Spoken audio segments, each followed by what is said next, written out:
afternoon, ladies and gentlemen. Myself, Kevin Moyles, and my co-host Jade Slusarczyk would like to welcome you to the Taom Shootout. We are live on the Orange Media Facebook page, and do not forget we are live on Free Sports TV at 7:30 p.m. tonight as well, so make sure you all tune in. Where are we, Kev? Well, I do believe we are at the Q8 Sports Bar and Grill here in Wigan. And Kev, would you like to run through the rules with everyone while you just get the two players ready? You're going to get the players ready. So, our referee for this afternoon is Rick Lloyd. Little shout out for Rick. And our timekeeper is Matt Clark. Thank you very much, Matt. So the rules, it is a race to 5. It's a 30-minute match, 30-second shot clock. After 15 minutes, it drops to 20 seconds. There is a 5-second counter. What happens when it goes down to 5? Should we give it a quick run? 5, 4, 3, 2, 1. If, after 30 minutes, it's level, it goes to a black ball shootout. That's what we want to see. We want to see a black ball shootout. Listen, without further ado, should we start to get these players out? Get the games going, yeah? So the first player we have coming out this afternoon, his hometown is Dublin. His nickname is the real number 1. Achievements, he's listed as he's the most successful money player in the whole of the world. Yes, baby, come on! Let's get him out. It's George, the real number 1, Tierney!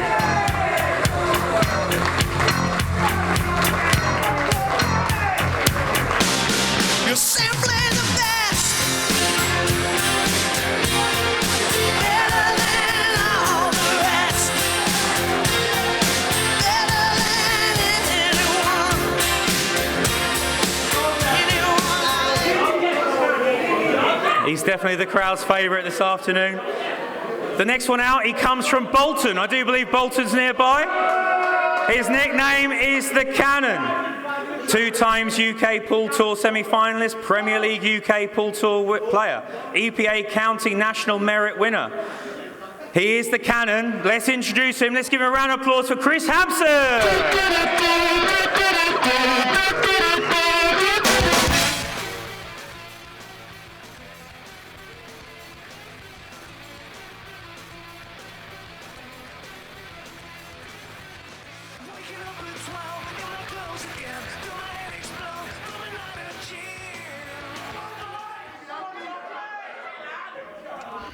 Good afternoon and welcome to the Taom Shootout. My name's Simon Webb, delighted to be joined in the commentary box by 2018 World Champion Ben Davis. Afternoon, Ben. Afternoon, Simon. How are we doing, everyone?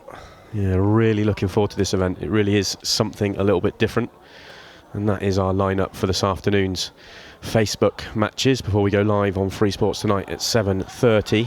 And of course, you'll be playing last match this afternoon, Ben. Looking forward to this one? Yeah, definitely. Everyone should get the slippers on and kick back. I think there's going to be a fun day of action there. Yeah, it really is an exciting format, an exciting atmosphere. Of course, you've played in one of these before. The shot clock, 30 seconds is brutal, but when we go down to 20, that's going to be something else. Yeah, you've got no time to think. You've just got to go. First instinct's your only instinct. No time for Yeah. Yeah, oh, well, I can't wait. And it's tough when the crowd get on your back as well. Yeah. Anything can happen. And they're encouraged to get on your back as well. So here we go with George Tierney versus Chris Hampson. First match up.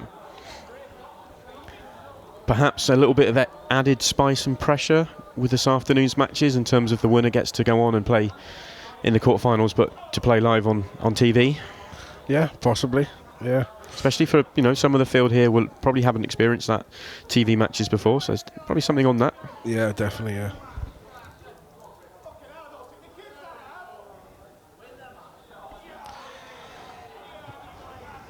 The real number 1 gets the lag done. Can't believe I'm calling him the real number 1, but I'm just going to go with it for today. I think you have to. You have to. Yeah. He's some boy, fair play to him. He's got some belief and some confidence. He's got a lot of fans out there, I know that much. Yeah, I'm really interested to see how he's going to play in this atmosphere. He certainly does a lot of talking and gives a lot. Can he perform? Can he back up? That's what it's all about. So as Kevin Moyles said, it's a race to 5 and a very short and severe 30-second shot clock that cuts down to 20 seconds after 15 minutes. It is only a 30-minute match, and if we are tied after 30 minutes, we go to a black ball shootout. So here we go.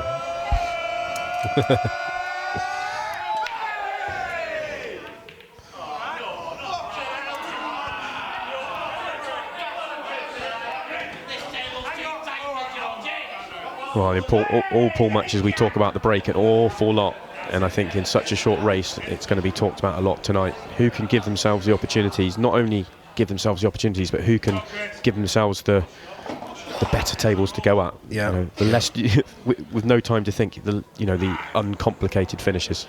I've never played on one of these tables before. The pockets look a little bit nippier than the Supremes, so it should be interesting. Oh. He's trying trick shots, Jade.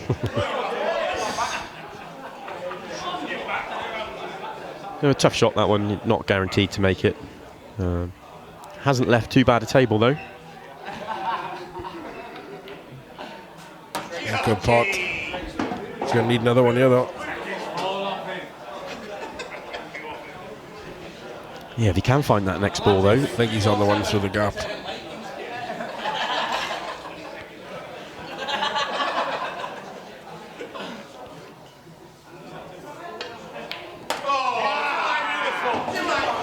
Nice bit. Superb cue in from George Boy. Yeah, and now he's into his visit. He just has that one bad red near the black. Doesn't have an open pocket, and it doesn't double at the moment, so he needs to give that some consideration quite quickly. Oh, exhibition shots. What's he done there? That's a cracking shot. Well, it looks like George Tierney has come to play. That is an absolutely brilliant shot. What a shot. If he's honest, he's probably been a touch unlucky that he hasn't been left the one into the middle pocket. Yeah, I think he's on the. I think he can play the cannon though and plant it past the yellow into the centre.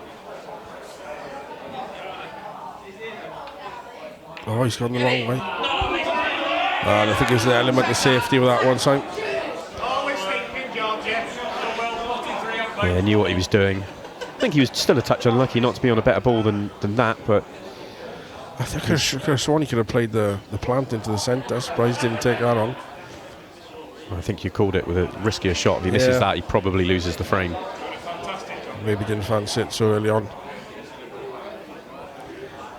It's not easy playing out there in front of that crowd. 5, 4, 3, 2. Like I was saying. Oh, look at that black. And that is the shot clock. Crowd letting him know how long he's got left. Oh, it's come close to knocking that black in there. And now here we go, George Tierney to take the first frame. No problems.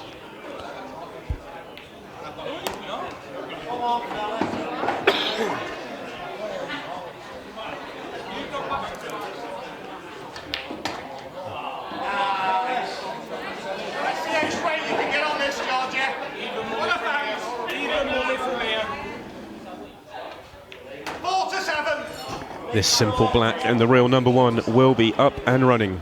And there it goes. He looks confident. He does. He looks really up for it. Chris is going to have to find his game if he wants to challenge him here. A couple of half chances for Chris. Missed that shot into the corner early on. Trying to play it off a little cluster of balls to open up the frame, and then a really tough shot. Trying to pull out a long treble, which was always going to be long odds. You don't get time to settle in either. You've just got to get out there and do the business, and it's very hard to do. It's a good break.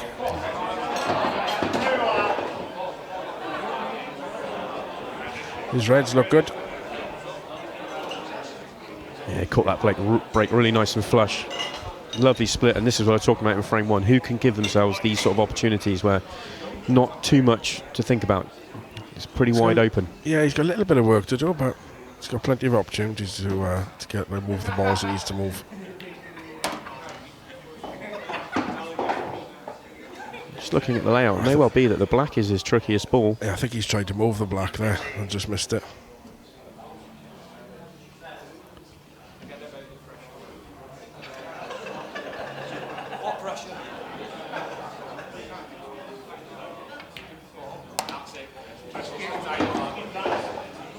He can work his way around these nicely. He's always landing behind the black, taking up to one of the top corners.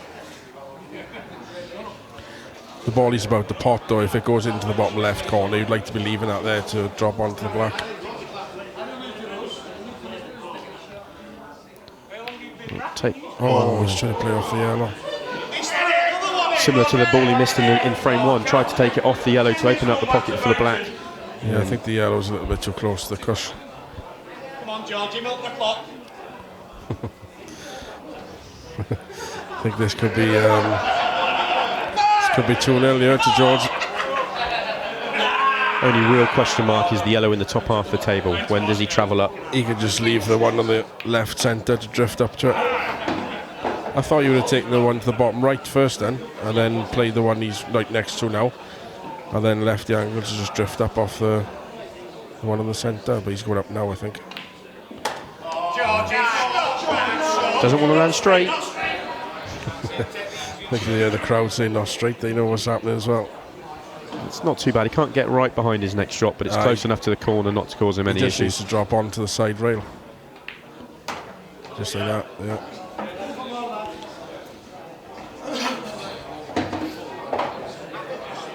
He's looking very confident. You give him that. I think this is one of those shots that's probably a little bit harder than it looks, because you could easily drift too far across to the left-hand side of the table here. Yeah, I think he just needs to pot it, and like you say, not hit it too hard, and he's fine. You controlled that well. He's hit that a little bit too hard. He can still clip this back in, but he's going to be flying into the red and not guaranteed to land on that black. Yeah, you wanted to be slipping past the red. If he plays it with a load of top, he can push through the red and top the white through it. Not sure if he can screw off it, can he? No, he's too thin. He played that with an awful lot of right-hand side, tried to sort of flick off the red, but I got a feeling he's going to get this. I think he's going to come off the side cush and kick it in the corner. Oh, you've heard it here first. I've just got a feeling he's going to get close to it at least. Well, this would bring the house down very early on in this event.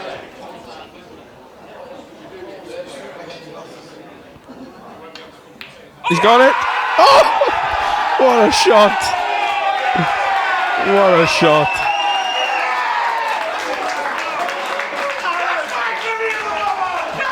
Just unreal stuff from the real number one. I think we're going to have to get his shirt changed to the magician instead of the real number one.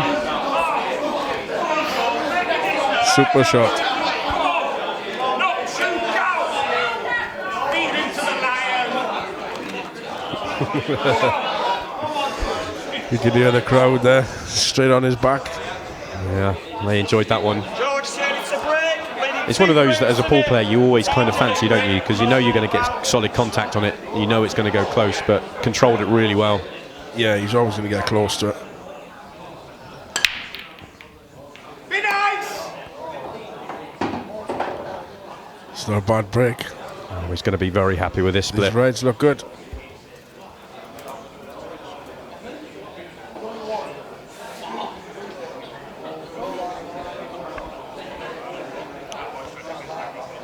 Every red has a pocket. Black in the middle of the table. It's just about how he goes round the route. I'm not sure about that route, but as George was talking about, that he has his own route, so... Yeah, left himself hamper queuing and awkward angle on this red. White's going to be going close to that black. He didn't need to go down for this red. He could have left it because the red on the rail he can use to get onto it. But... Yeah, it's a decent recovery. Still not back in perfect position. I think he's on the one down the cushion. If he's on that one, it's a bit of a bonus.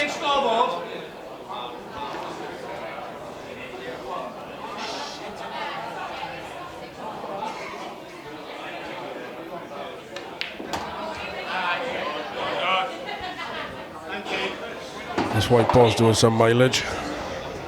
I'm just trying to work out if he's going to leave the one down to the right-hand corner last now or not.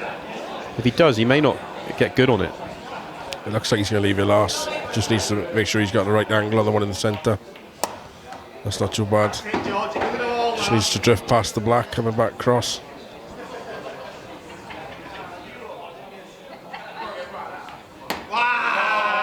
Great shot. Perfect.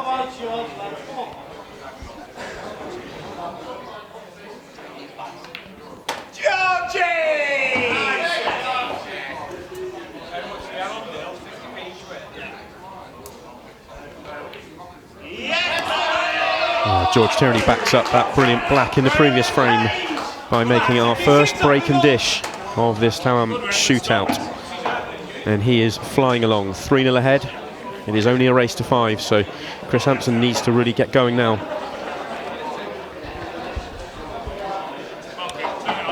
Looks to be settled in well, does the real number 1. It's flowing. There we see him there, handsome specimen of a man. Chris Hampson to break, trailing 3 frames to 0. Taom running.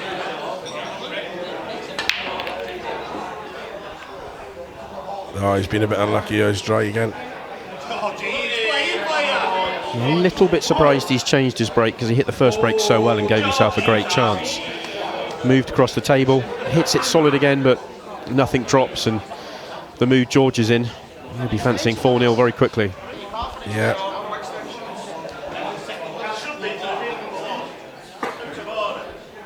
He's got a lot of work to do though. Sure, if he can get on the yellow straight away. Well, that looks really perfect. He must be in the pot there.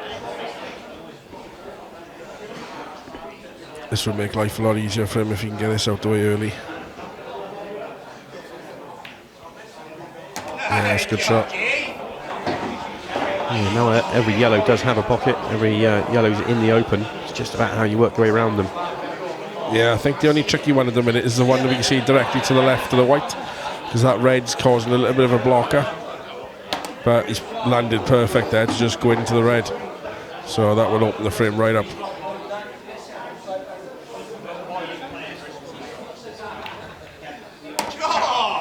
Yeah, the yellow does pass the black. So he's got a couple of options. He can actually pot all 3 from here. It's whichever way he wants to go. Yeah, I think he'd like to play the one into the centre, push the red to the rail, but I don't think he's going to have enough angle to get back down. Might just be able. Or can he take the bottom one first? I think he's okay either way, yeah. He'd like to take the one into the left corner first and land on the bottom rail.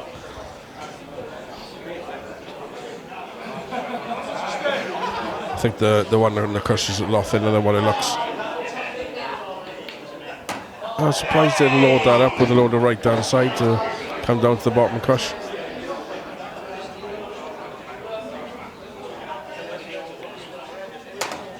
Just playing for the black in the same corner, and yeah, it's good enough. It's pretty good. The man's on fire. There it goes. So 3 straight finishes from George Tierney. A counter clearance with an amazing black, and then break dish, reverse dish to back that up. Quickly 4-0 ahead. Not even halfway through this match yet.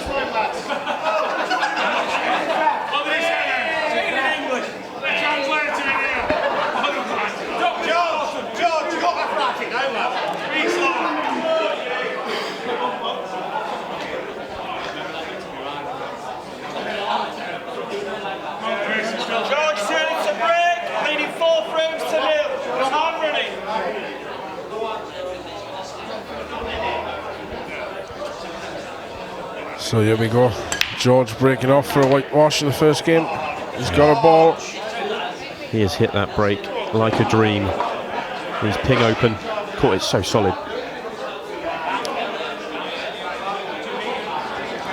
He's got options. A little bit of work to do, but fancy him getting close to getting these reds, if not getting them. He was coming down the table for the one at the bottom rail next, but hasn't landed on it. Yeah, he's still got the plant into the top right, which is fairly straightforward.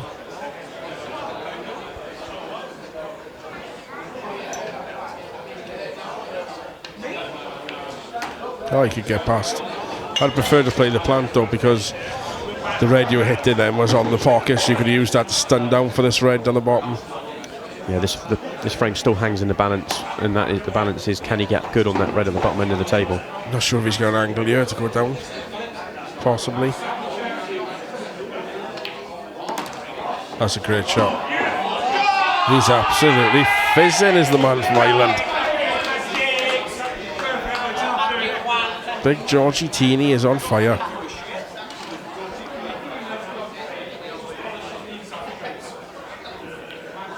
That's it, George. Give yourself a Maybe a challenge. touch unlucky to land a little bit too straight. I think he's got the one to the top left. He maybe hasn't looked at it. Oh. A bit too confident there, I think. I think the one to the top left would have been a bit easier for him. I think he was just in full flow, didn't give it any thought, just on potting that ball. A little bit too confident. Chris Hampson, you are right up against it now. Oh, he's rushed it. He's rushed it. It's not easy to play out there in front of that crowd, and the clock doesn't give you any time to think. You've just got to see a shot and go for it. I just wanted to avoid the jaw when he played that one, and it would have got the white down the table and kept it all hidden. But he may well get back to the table once again, as George Tierney has not landed on his last ball. Big shot required.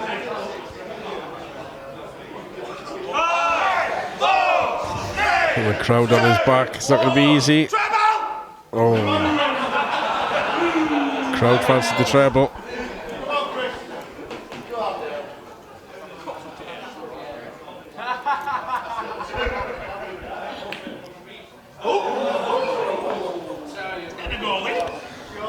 Really struggling to settle.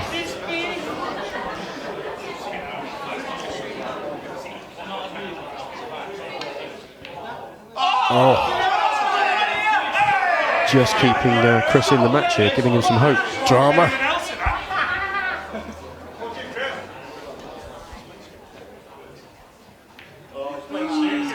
No thought to the pot this time from Chris Hampson. Just nudging the one on the rail over the pocket.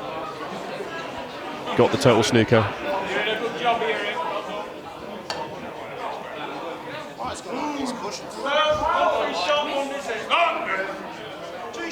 It's a little careless to miss that red. Yes, you know, even if he hits the red, there's a good chance he's going to go on and lose the frame from it. But Yeah. Chris is struggling a little bit here, and you know, you don't want it. This match can turn around quickly. There's still just about enough time in the match for him to get back into it. Yeah, I think the way the balls are situated here for Chris, I think this gives him a little chance to let his arm go a bit. And this is We where haven't really had much of a chance to see much of him away, to be fair. no, the chances he's had a couple of opportunities earlier on in the match where he's trying to play balls off balls and wasn't able to do so. Yeah. And to be fair, George Tierney has played a really good match up until this frame. Yeah, he's played well. And he's okay there, yellow onto yellow. You'd have to think he's going to clear these up now. Oh, that's a little bit tricky. He should be okay though. He can screw straight back or top it through, I think. And this is where putting that red safe first shot just makes things a little bit easier for him. Just means he can play this one down the rail with a bit more confidence. Yeah, he's playing well.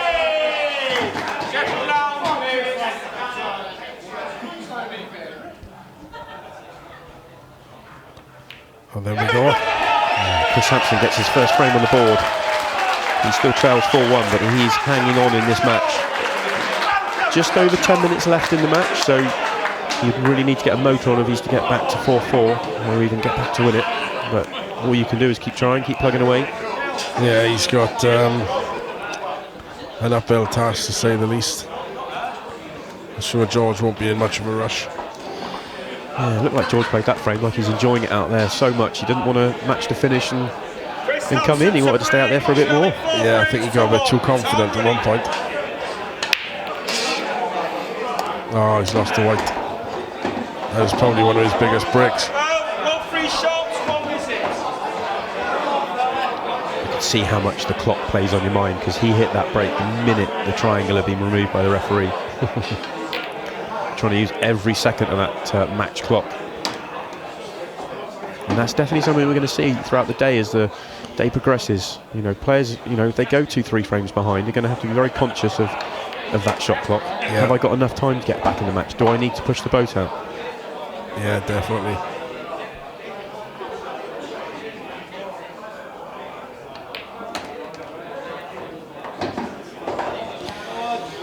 I think this could be it for the first game, barring any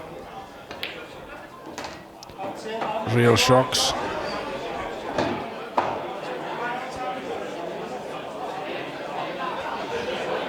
Just needs to make sure he keeps leaving himself an angle. Oh, he's just okay, I think. A little bit closer to that yellow than what he would have liked, but there's a little bit of signs of nerves creeping in, I think. It's not ideal. Now he's getting a bit closer to the line. He's played it well. Just drop this in.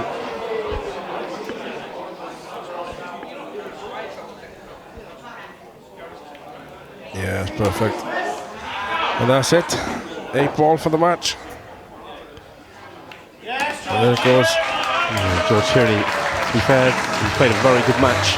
Apart from frame 5, he was pretty much flawless in that match. And there is the stats from the match. There's 4 missed pots from George Tierney. Probably 3 of them came in that 5th frame. Same frame, yeah. But the story of the match from Chris Hampson's side is that he had opportunities earlier on in the match and wasn't able to manufacture a finish and get himself going. And George Tierney with 2 reverse dishes and 1 break dish. One actually lives up to its name. Of course, yeah. I beat all these whenever I want to. It's just whether I want it or not, that's all. You know? So are you confident you can go all the way? Oh, absolutely. None of these are in my league. How I'm 25-1, I don't know. The shot clock doesn't put you off? No, I love the shot clock. Love it. Brilliant. Yeah, happy days. Well, we all wish you the best of luck for the next one. So good luck, and we'll see you in the next round. Lovely. Thanks, Jade. See you later on.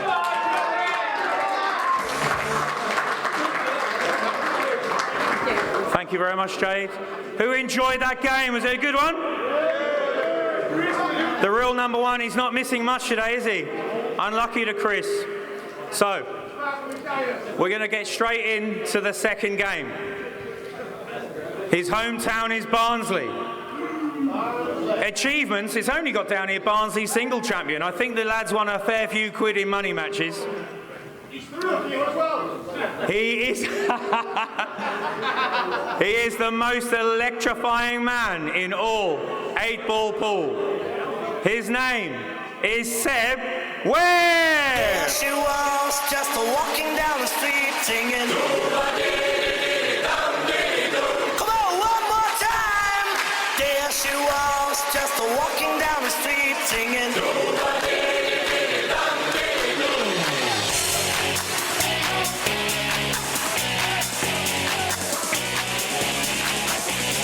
There she was, just walking down the street singing. Diddy-doo. Go on, Dooley. The next lad we have up, his nickname is 8-Ball. His hometown is Warrington. He is a 3 times MMTV winner, a former IPA professional, a True Q Northern Tour finalist, a multiple Northwest Masters winner, Doolin. His name is Steve Wall.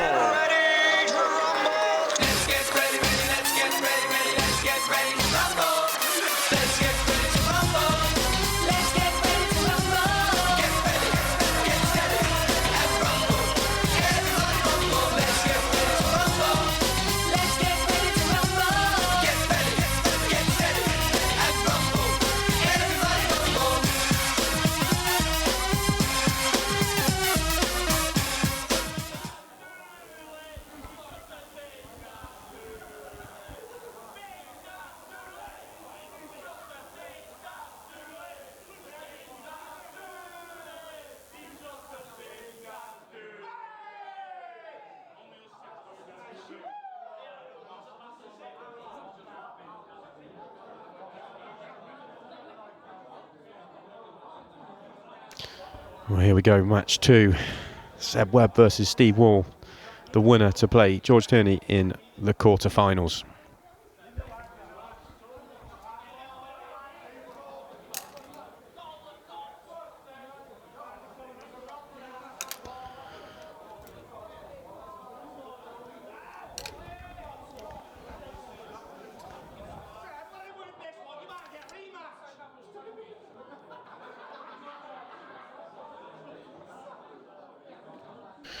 So Steve Wall has won the lag and he gets to break first. Can he give himself a nice early opportunity and get going in this match? We saw in match 1 how quickly in this format the game can get away from you. 2 missed early chances from Chris Hampson and all of a sudden he found himself 4-0 behind. Every shot counts in this format.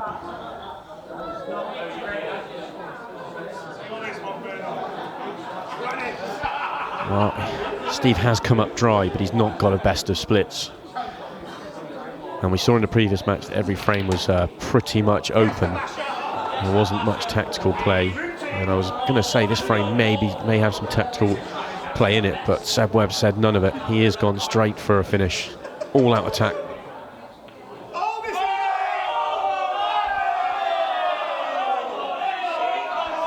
Just doesn't reach cushion, gives away the foul. And one world champion leaves the box. Another one world champion joins me. 2016, 17? Sorry, I just heard the joke in the background. I was still laughing at that. What were you saying? I was just saying we've just lost one world champion in the commentary box, but we're joined by another 2017 BI world champion. 2016. It's every 2 years, yeah. Liam Dunster, and he will be one of our later matches on this afternoon, 7th match on. Looking forward to getting out there? Yeah, of course. The atmosphere out there is just brilliant. Were you out there for the first match? Yeah, I watched the whole match here. George wasn't missing much. He played all right in the middle of that match. Yeah.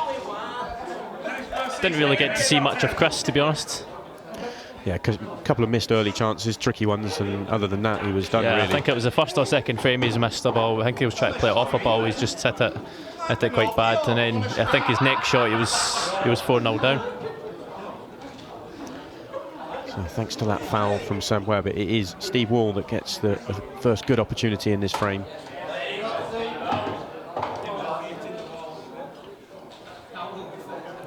I see Kate's offered odds on each match. What was the odds on this match out of interest? I haven't seen any of the match odds. I've got all the outright matches, all the outright odds. And as George Tierney referenced in his interview, he was 25-1 at the start of the match. Steve Wall's 22-1 and Seb Webb 20-1. Not much between these two out there for the outright prices.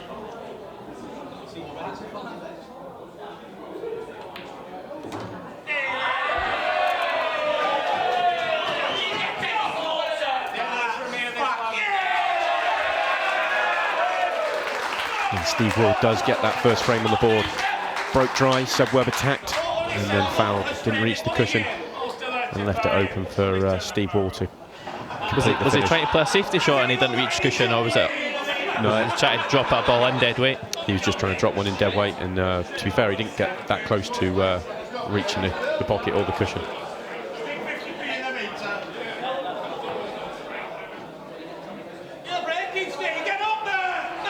But we saw in the first match that, you know, you've got to settle out there. There's a lot of crowd interaction, there's a lot of noise. Seb will need to settle in this frame if he wants to get into this match. Yeah, I mean, you've got to settle quite quick. I mean, there's a lot of shouts when you're down on your shot. There's cameras flashing in the background. You've got the TV cameras right in front of you. Everything is quite off-putting. But just got to get used to it.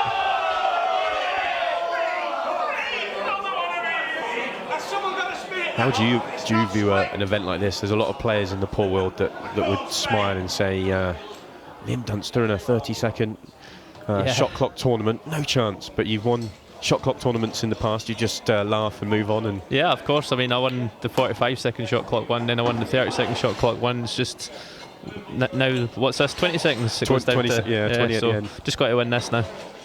then it'll be 15. Yeah, you still won't get. No one will still be saying. No, that you can I play mean, with I'm shot still clock. a slow player, so. If the red that he's nearest does go into the corner pocket, then that's a pretty nice shot, and it's left him a really good chance. If it doesn't, he needs to work that ball out. It does look like it goes. Yeah, I'm pretty sure it passes. Just run down for the. Oh, he's screwing this back. I thought he was going to run it down near the black, sort of for the ball on the cushion. He's played it well, just has to stun this in the corner past the yellow.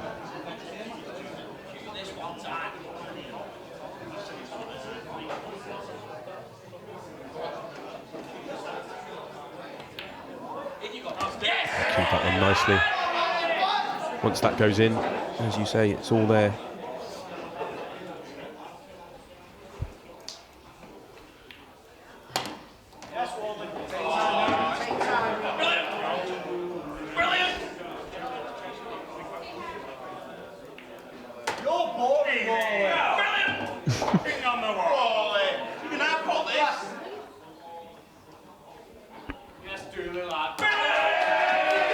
Simple black to move 2-0 ahead.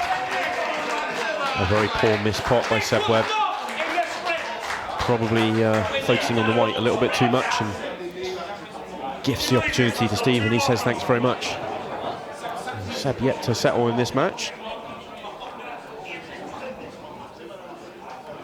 I quite fancied Seb for this match, to be honest, because from what I've heard, Steve's not the quickest of players, and then Seb just runs about like a maniac every time anyway. So you think this format would suit him, but so far he's not doing well. I think sometimes with slower players, having the shot clock can just stop them. Sometimes they're slow because they're thinking about too many options, and this can make them commit to their first choice sometimes.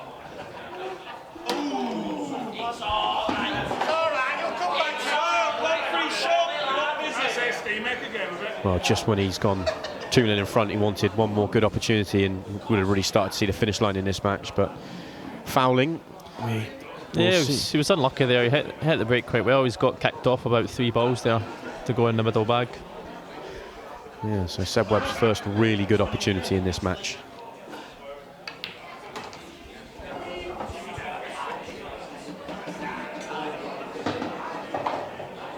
Gone for reds. Every red has a pocket, fairly open split for him. He knows this is one he should take out. He knows that if he doesn't, he's going to be in trouble.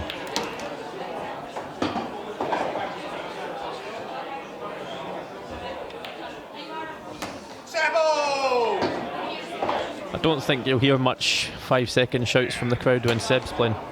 Yeah, I think we could cut it down to a 10-second shot clock at the moment, the way Seb's gone about this finish. Welcome to the show, Sebby. Welcome to the show.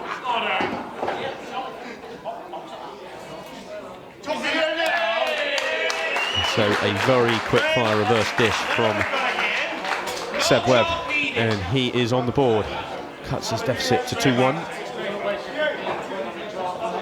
Nearly run out into trouble there. One of the shots in the middle.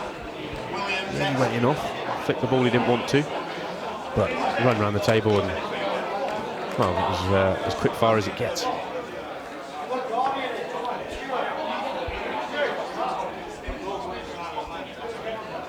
Seb Webb to break, trailing 2 frames to 1. Time running.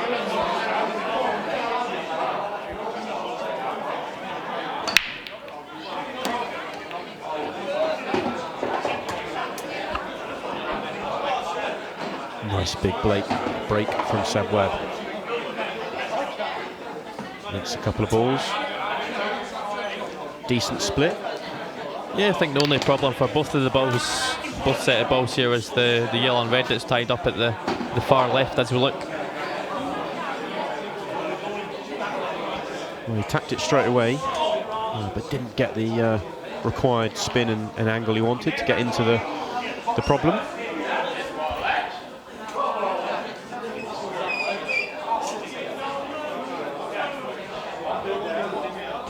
Yeah, he's left Steve a chance here. He's only got 1 ball to burst out.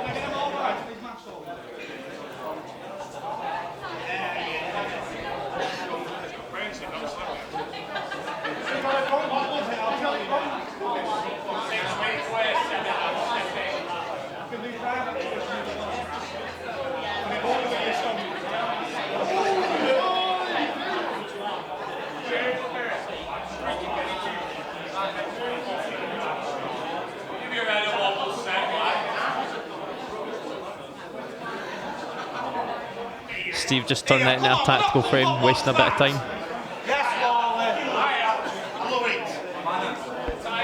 Do you think with this format we'll see many tactical frames? Do you think it's just going to be all out? I don't think you will.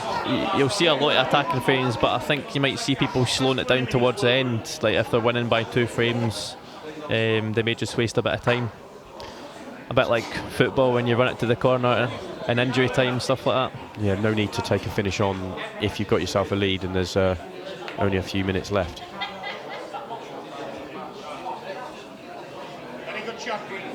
That's a pretty good shot from Steve. Manages to get his red ball out. And those yellows are still a bit of a mess at the bottom end of the table. Turn the power on, man.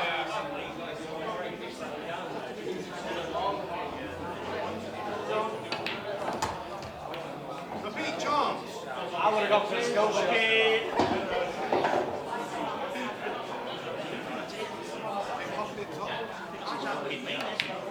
Then pocket it top. No. Not big enough.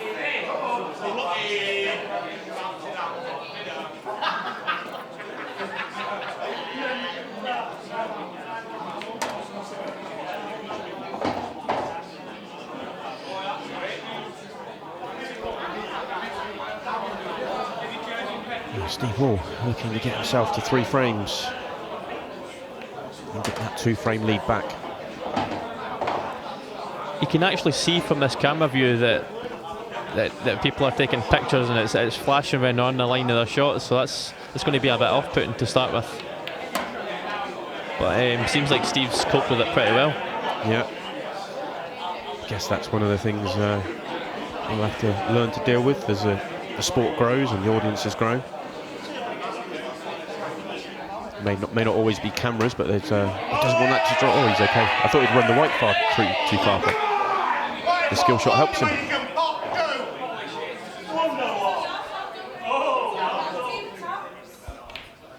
He's building a wall. He's double chop.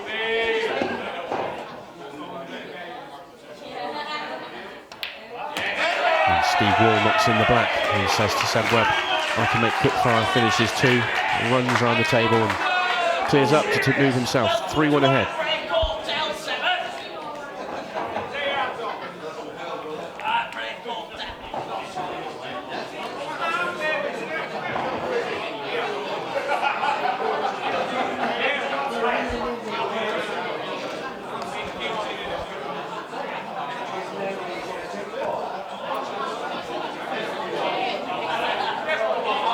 Steve looks like he really means business. Really fancies this. Yeah, I thought he looked really nervous when he first came out, but he seems to have settled quite well.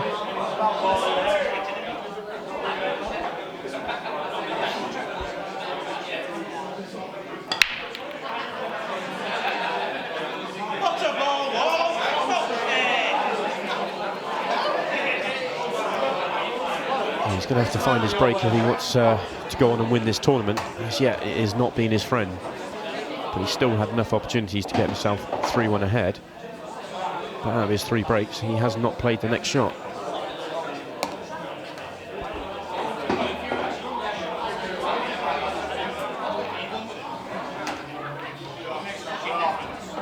Yep, Seb not messing about, getting his bad ball out early, taking the finish on quick.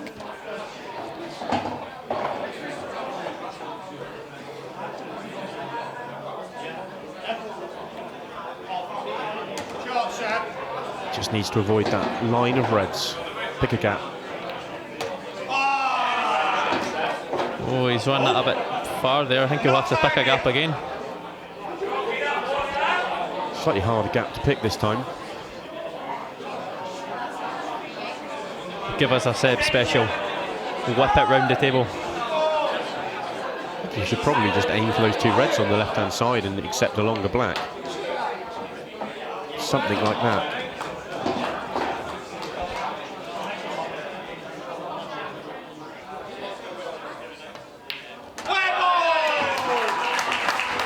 Another reverse finish from Seb Webb. Gets himself back to just 1 frame behind. At 3-2 to Steve Wall.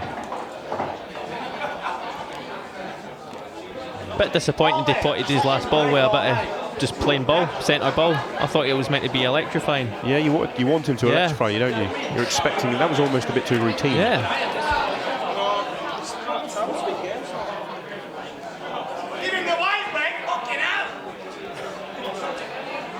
Centre break, trailing 3 Maybe he can electrify us here. Didn't seem to catch that break very well at all. Cue ball. You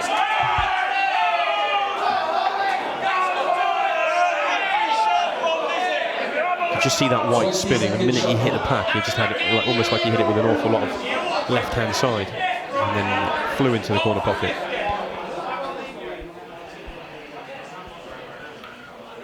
Yeah, it was always going towards that bag, but there was a few reds and yellows in the way, but they all kicked each other out of the way and it went right through the gap. And Steve using his free shot wisely, just nudging a yellow over the corner pocket, and then he's going to attack these yellows. The way he's gone about his work so far in this match, you really fancy him to get these.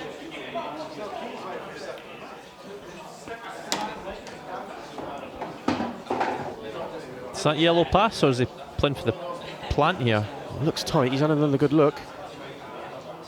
Yeah, it goes in. Looks a lot different for the other camera.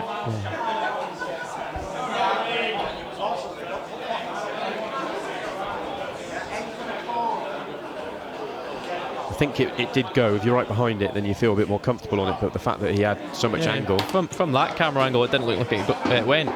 But then when the camera went behind the pocket, you could see it went. I think it definitely put him off. I think it definitely was in his mind.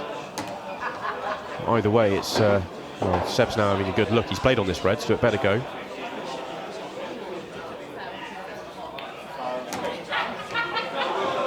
Looks like he's just under hit this positional shot. May have to just swerve around this yellow.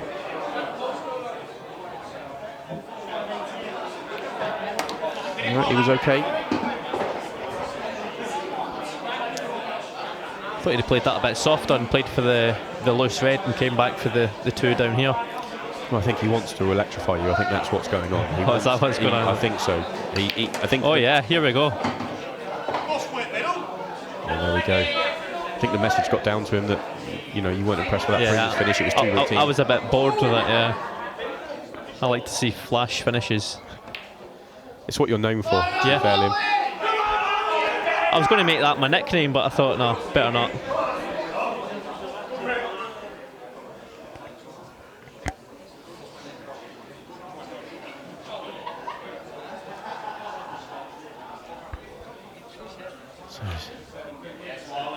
Steve Wall gets a second opportunity and a great plant.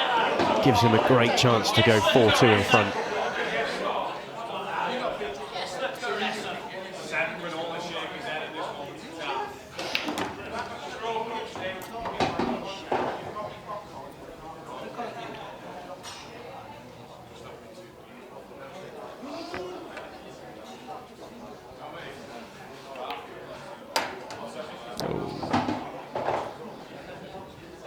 Over on his position.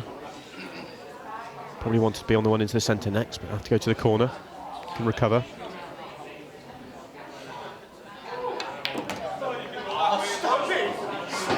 Probably going in and out of bulk this time, so a bit more mileage on the white than he'd like. Plenty of room to land in.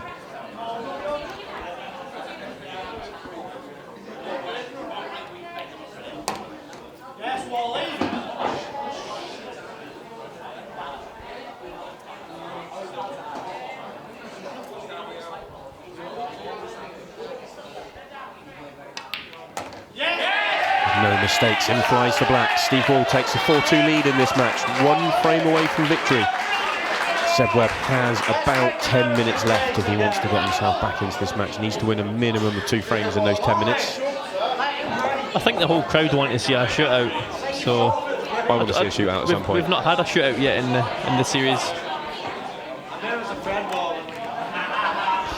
Yeah, in the first one of these events that was held back end of 2018, it was every single match completed on time, just about. I think a couple were close. I think every match was 5-3 apart from your first round match, which was 5-1. No shootouts, but I think I'd love to see a shootout in this atmosphere, in this crowd. Definitely, yeah. I don't. It would be distracting because there's going to be people that are shouting when you're down on your shot queuing it and stuff like that. So it's going to be interesting, and it's just going to get worse with everyone drinking all day, and then it's going to be on for another few hours. Yeah. Steve Wall with another dry break. 4 breaks in this match, 3 dry and 1 with a foul. That normally doesn't lead to good things, but he is still 4-2 up in this match.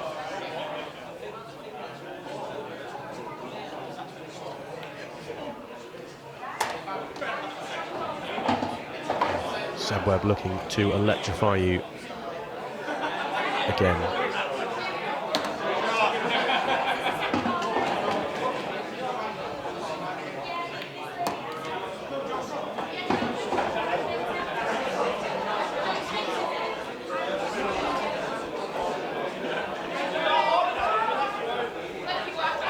He would like to have landed a little bit straight on this. He doesn't want to cannon the yellow when he comes up the table. And that's what's caused him to miss. You can see he wanted to pop that on the straight side of the pocket so he didn't flick into the yellow. So control the white. He's just under hit his shot before that. If he got straight on that, he was just pull it back and take the red up the top of the table. But I think he was just trying to cheat the bag there.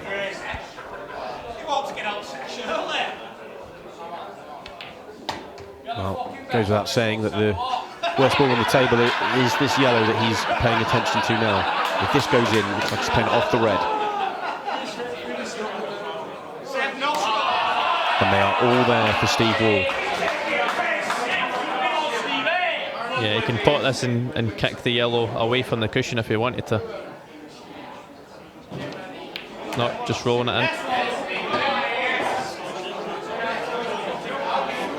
If he's landed straight on the yellow to the bottom left, then you'd have to really jack the cue up to get good position. Is he running through the cushion? Well, I'm guessing one of these 2 yellows goes off the red into the centre pocket. Otherwise, that's no good.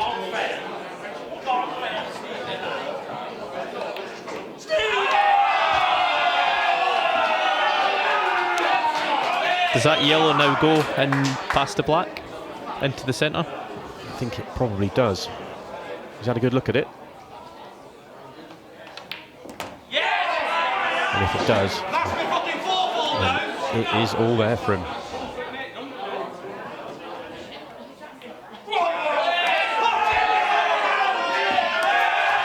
And in goes the black. A great performance from Steve Wall. Puts out one of the crowd favourites, Seb Webb, who was not able to electrify us.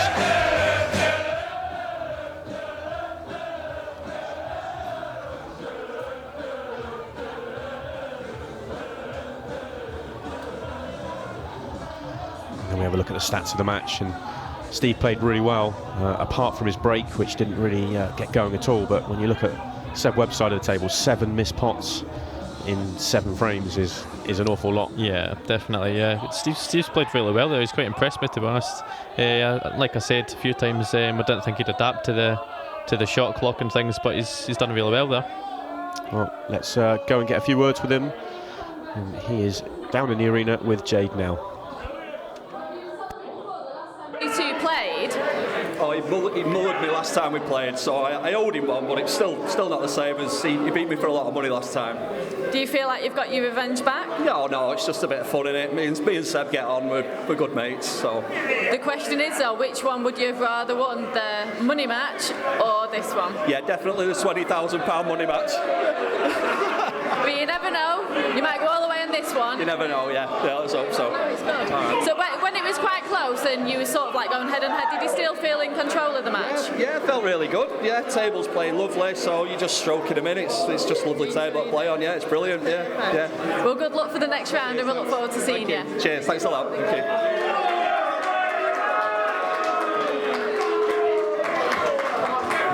Well done to Wally.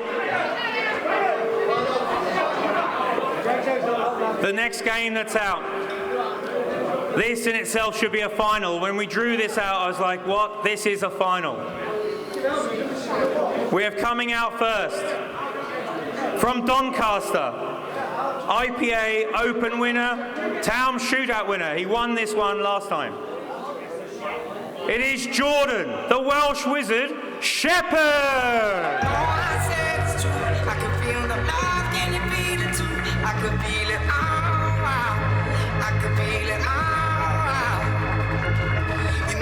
Go on the eyes! Go on the eyes! I actually asked Jordan just before he walked in, I just said, Jordan, so you're playing Chris next, what do you reckon? He goes, he plays bucketball. This is easy, easy, easy. Right, up next. The list is too long. 2 times world 8-ball champion, 2 times Moscone Cup champion. Moscone MVP. Cookie knows all about an MVP. World Chinese 8-ball runner-up. From Keighley, his name is Chris, the Magician, Melling!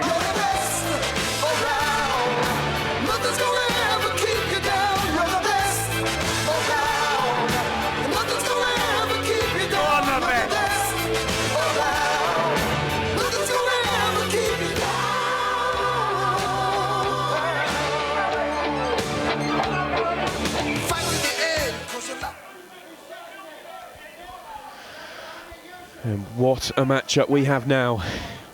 Jordan Shepherd versus Chris Melling. Probably the match of the round. Second and third favourites for this tournament, and they meet in the last 16. Which way will it go? I am now joined in the commentary box by fan favourite, the real number 1, George Tierney. Afternoon, George. How you doing, pal? Nice to meet you. Yeah. How are your fans? Do you enjoy it out there? Yeah, it was great. I'm playing well, so I was feeling good out there, all right. Yeah, you look really sharp. Took out some nice finishes. Yeah, it's nice to have the play on. Pockets are very tight. Cushions play differently to a Supreme table, but very nice to play on. Who is this now? Sheppy and Chris Melling. Yeah, Sheppy and Melling. Yeah. Match of the round, I think. And both players are big favourites to win this tournament. Oh, well, I was the match of the round.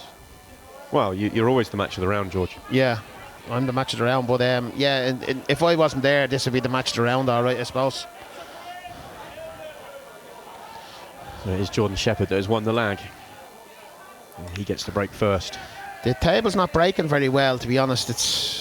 It doesn't break anywhere near like a Supreme. Well, we saw from Steve Hall in the previous match, couldn't make a ball off the break. Yeah, it's tough to break on. I noticed that myself. I told Chris to watch out here. The pockets are very tight. He wouldn't be used to tight pockets, being used to bucket ball. I was going to say that second ball dropping in was going to hurt him, but it's not too bad because No, he's got the gap. it's not too bad.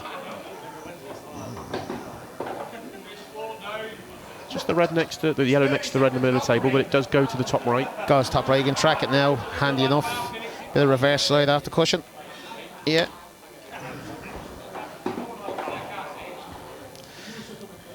Has he got the angle now to use the red to screw off the side of the red and back down? I wonder. I don't think that other yellow goes past the other yellow. Oh, it must do.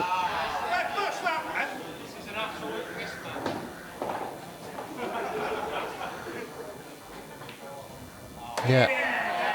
Now he's in a black goes in the middle, does it? Yeah. I think it goes in either middle, but definitely the right.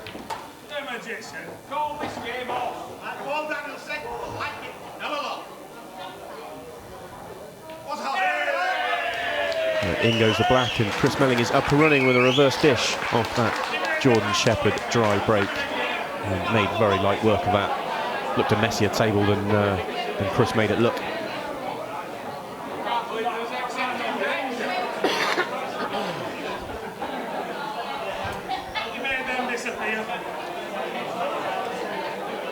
Lakin doesn't look too happy there, sitting in the crowd.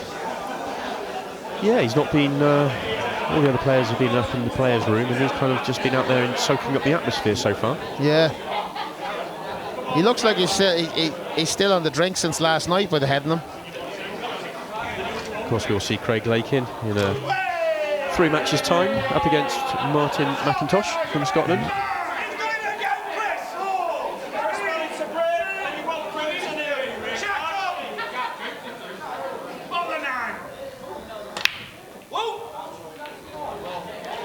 Looks to be yet another dry break. You have to clatter them. It's a very tough table to break on. So Jordan Shepherd gets his first opportunity in this match. Can he respond to that reverse finish from Chris Melling? Good opportunity. Yeah. Too straight. It's definitely too straight.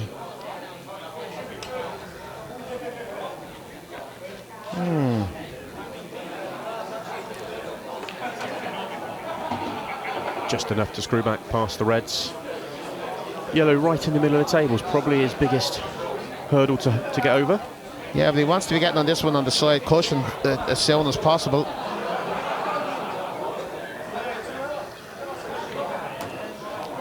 Is he playing it now? Yeah. Nice little flick, helps the cause.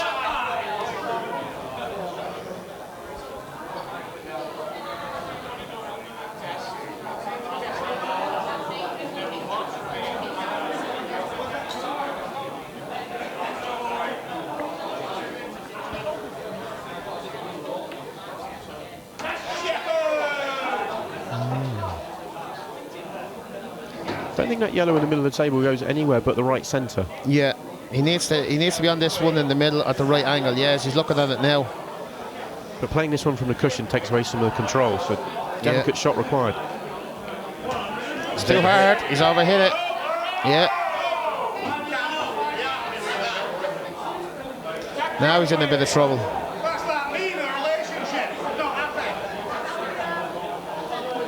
I don't think he even has the angle to go up and down, or even off the side cushion, top cushion will allow the reverse side. I don't think he even has that angle. Maybe he does. Oh no, he can go around the table. Yeah. Shot. He's going to be thrilled with that. Absolutely. Great vision to see that off the red, to create the angle he needed to come round. Touch of fortune to land on it the way he did, but completes the reverse dish with that black. Little hand of apology to Chris, but played a good shot, probably deserved a touch of fortune.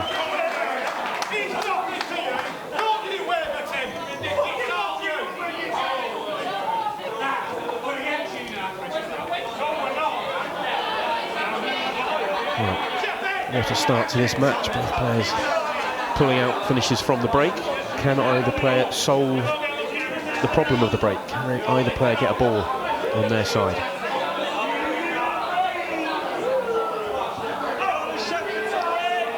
Just off centre, strike it, yeah. As hard as you can hit them. No. Oh, you got one.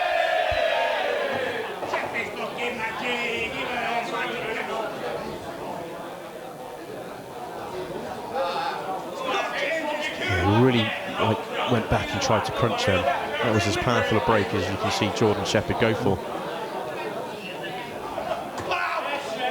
Got a decent split apart from the yellow on the right hand side. Black making it a problem. Will need to cannon into that. I don't think he can play it as a double without cannoning the red out the way. It looks like it's a bit blocked off. No. His pockets are too tight for them, Sheppy. Unless you can pot like me, son.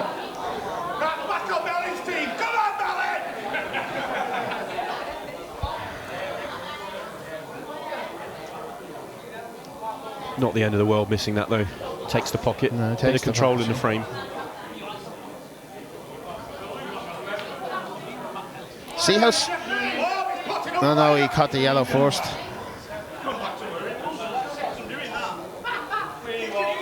The problem with the shot that Chris Mellon's just played is opened up the yellow that was causing Sheppy a problem in the middle of the table.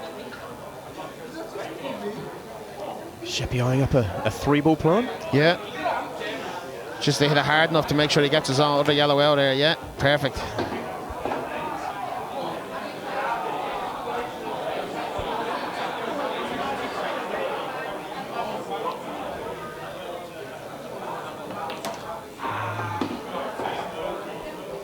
This is pretty much a formality now. I can't see him missing from here. Yeah, once a player of Jordan Shepherd's ability gets them open like this, you fear the worst as an opponent.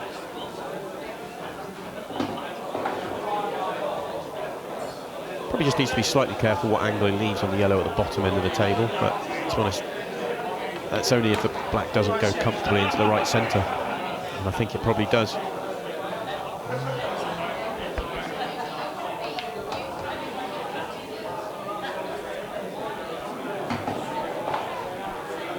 He's just come around to have a look to check that black goes nicely into the right centre. You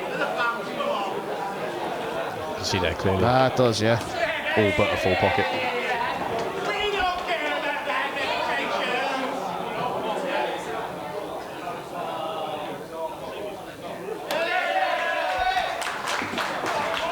And in goes the black, Jordan Shepherd, 2-1 ahead. Makes the mistake in the frame, misses the pop down the rail, but Chris Mellin pushed the boat out, went for a treble or a double, and nudged open the yellows, and that was the end of that. He was in a bit of trouble there though with the other red over the other corner as well. He was going to have to pull out something, Chris. I think he'd no choice there but go for game, really. Do you think with the format of this that it just forces players to be more aggressive than they normally would be? Yeah, absolutely, yeah. You don't want to be in, you don't want to get yourself into a tactical frame. Yeah, you don't want the shot clock going down either to 30 seconds. It makes it even harder then. So you want to try and get on with it. Get on with the games, get them over with as quickly as possible.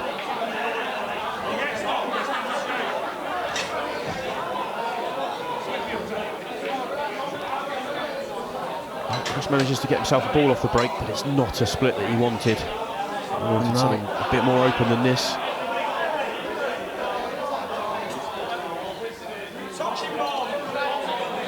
Oh, he's playing safe.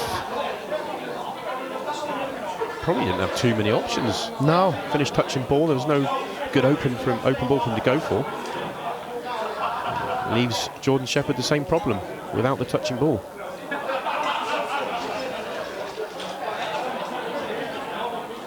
And this is where the shot clock, sorry George, this is where the shot clock's really going to come into play, because neither player really has enough time to come up with anything. Yeah.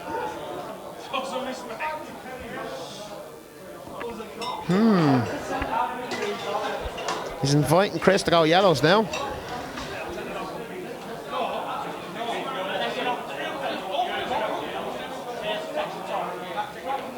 Chris gets this next shot right. Oh, he's too... just too thin to be able to cannon into that yellow and in amongst all those reds. That's strange.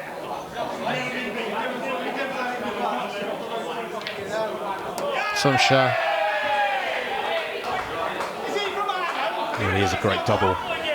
He's trying to get that white to come down a slightly different line down the table, try and nudge maybe one of those yellows out. Yeah.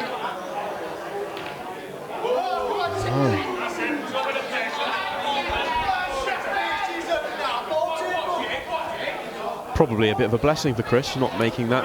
Yeah, it's not bad. It hasn't worked out too bad. If he makes it, he gets further behind, because those yellows are going to be so hard to get out.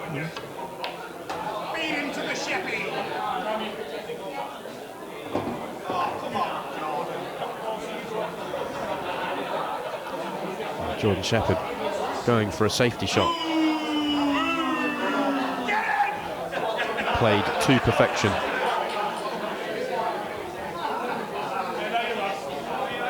He could end up snookered here himself, though, if Chris plays this right. Yeah. Told you. That's a brilliant shot from Chris Melling. And this is going to be hard for Jordan Shepherd to get out of. Not easy to get this white out of this corner. Shaw. Unlucky.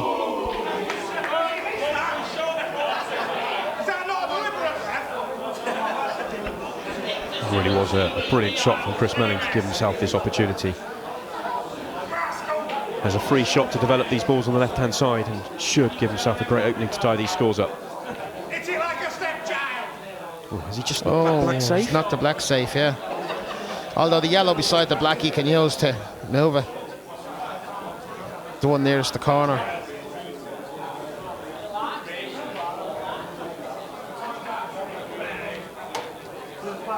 That's not very good.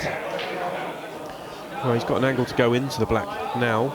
Yeah, but the white's going to be moving a lot, though. And that's okay. It's a good shot. Now the yellow goes in the other centre. Perfect. We're running into the Reds. We'll be careful with the shot. He's controlled that beautifully.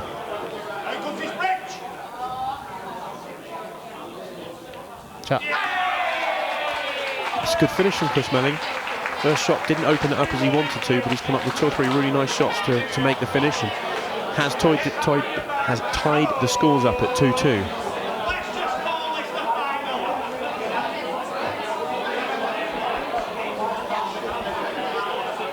Jordan Shepherd would have walked away from the table having laid the snooker on Chris Melling, thinking, I might have a good chance here to get myself 3-1 ahead, but that brilliant snooker return from Chris Melling really did change the frame.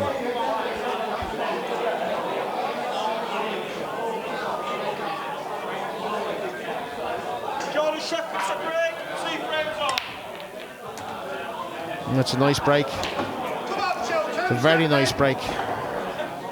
This frame is over. Reds all day. Best break of the match so far. Nice big split.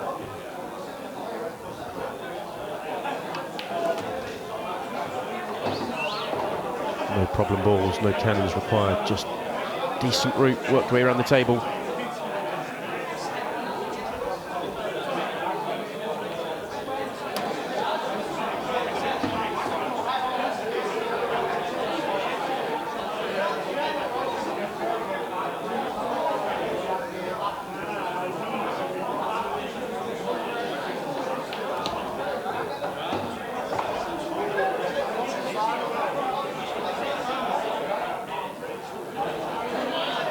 Just coming up to the halfway point in this match.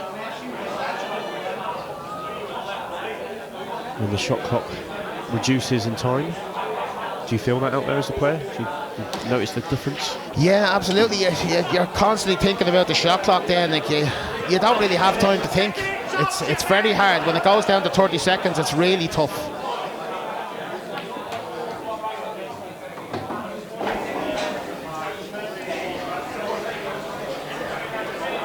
20-second shot clock. 20 seconds, I mean, that's severe. It's craziness. It's a shot. That's a great shot from Jordan Shepherd. Got a little bit too much angle on this red. Might need to use the side cushion again. Cleverly screws into the black. Nicely done.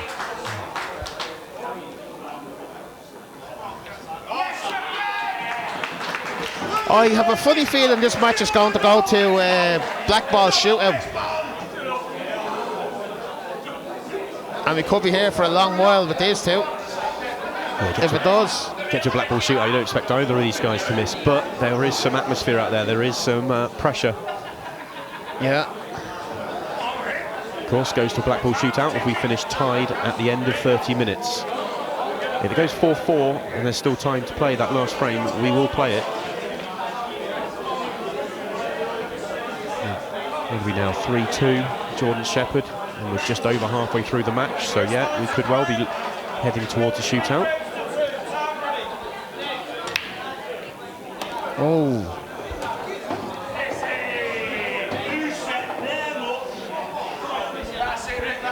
That pack. They weren't tight. That pack just didn't open at all, a bit of a dead pack. Yeah, they weren't tight at all. Chris did make a ball though, and the way he's gone about his match so far, he is still going to attack. Yeah. He's just going to play up into this black now. Oh, he didn't. The red must be on into the middle. That red beside the black must be on into the other middle, yeah. It's hard to see from this angle. Ah, it is, yeah. Look, it's stuck on. He's on it now.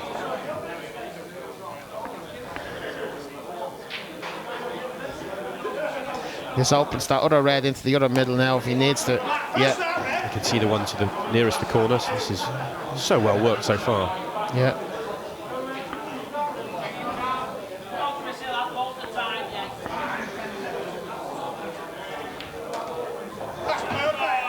Perfect. Wants to be straight.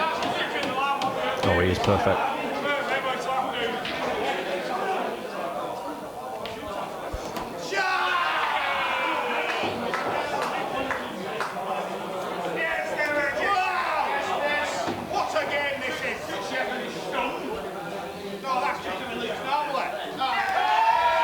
That's a very classy finish from Chris Melling. It looked a horrible break.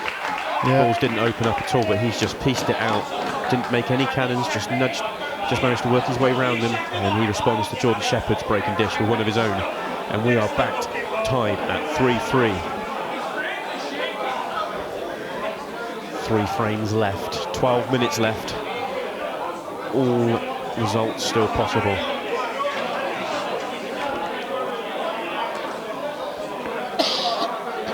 At some point today, we want to see a black ball shootout. Yeah, absolutely. I have a funny feeling this match is going to end up that way.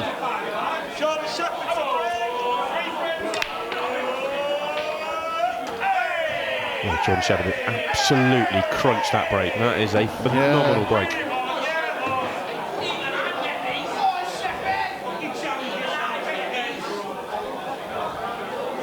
Makes 3 reds. 3 reds, yeah.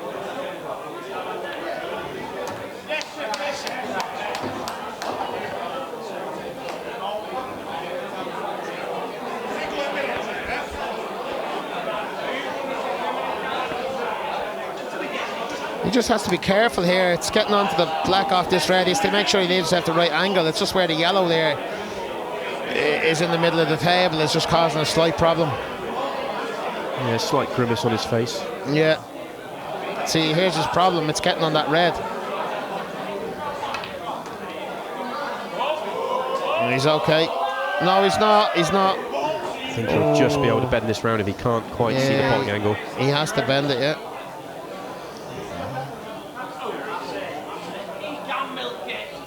No.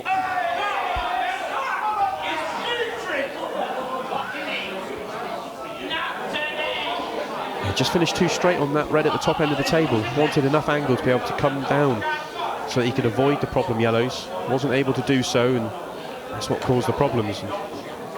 That's not a great shot. He's okay though. It's that goal.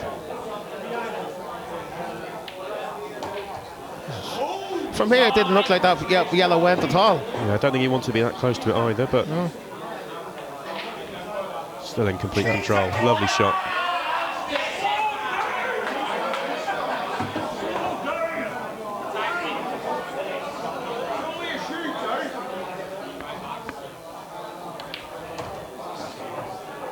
Uh-oh, too far. Still has one to the top left. Yeah.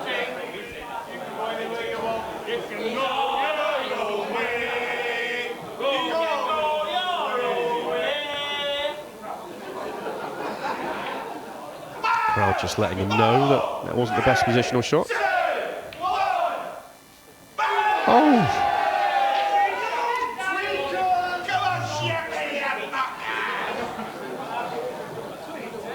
Did not expect him to miss that. No. It wasn't the ball he wanted to be on, but I still fully expected him to make that and complete the finish. Shot. Very good shot. Oh, it's unlucky. What a great effort from Jordan Shepherd. Just wanted to brush by that.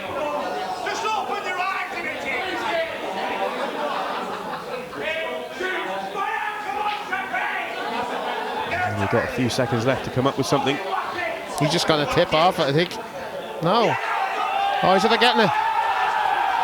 What a shot that was. That is incredible. Jordan Shepherd, clock just about to tick out, comes up with the way he queued up to that there, I thought he was just going to tip it. See his hand so close to him. What a shot from Jordan Shepherd. He is loving it.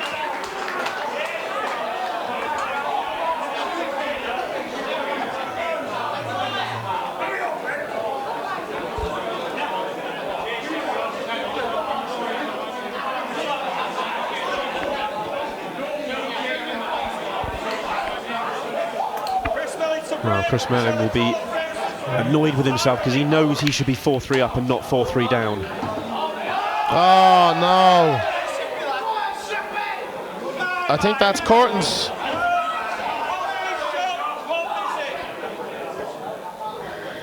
And having made the mistake in the previous frame, that is an absolute disaster. Could be his last shot in this tournament.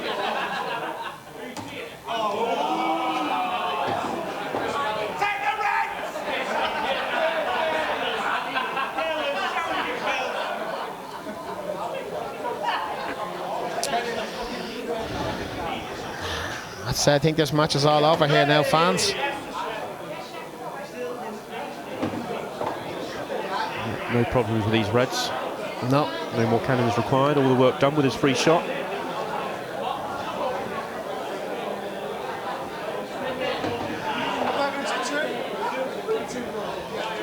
Probably wants to be a touch straighter. Wants to be on the one on the right-hand side next, I would have thought.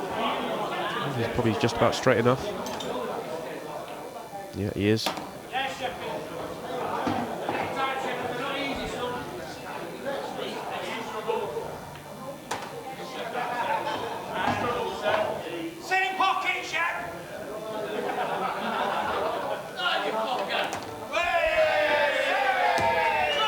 Jordan Shepherd knows his work is done.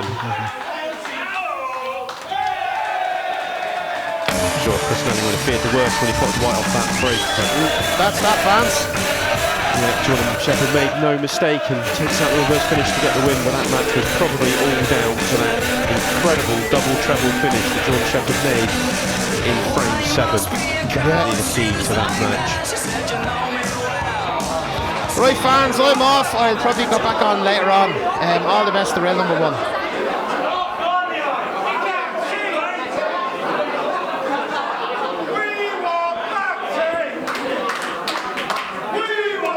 So, we just want to say a big congratulations. The Welsh Wizard has actually won the Magician. How does it feel? I felt he was really unlucky then, to be honest. Chris was really unlucky then. I think I got lucky a couple of times and that was it, really. It was very, very close. How was the pressure? How was you feeling with the pressure of it being so close? Yeah, it was good. It was really fun. Obviously, he's great to play against and that. And I just thought he was unlucky. Yeah. Lucky to win. Lucky to win. Both of you did a very, very good match. Everyone was rooting for both of you. Yeah. So this is a special tournament for you because you did win our last Taom Shootout. Yeah. Sorry, go on. No, go on. Yeah, the first one was brilliant. Obviously, I was lucky enough to win, but it'd be nice to win again today. Do you think you can go all the way and make it the second one? I hope so, Jade. Yeah, I hope so. After that, hopefully, yeah. We wish you all the best. Good luck for your next one, and we look forward to seeing you. Thank you very much. Thank you.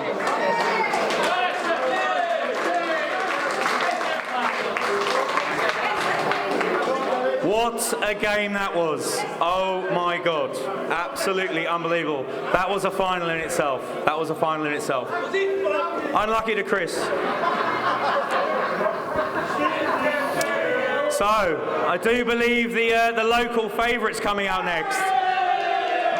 Kevin Moyles, the second best dressed man here today. Go on, Carlton.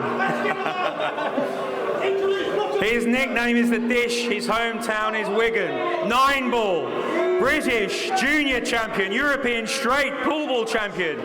His name is Matt The Dish Lawrenson!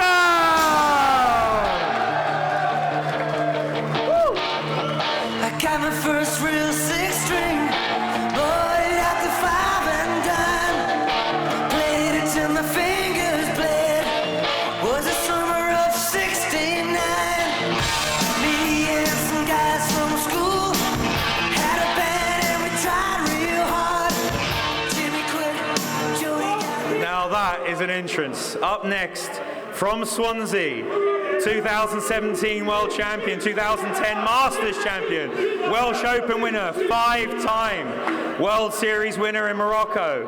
His name is Craig Marshy Marsh! Take a broom and sweep my yard. You better brush it good, or we go fall apart. Don't give me no shortcut thing. You have all day and night. I had to satisfy, so you better do it right. What you waiting for? Put your back in it. Just a little more. Throw your waist in it now. Shoot! Your body, your head.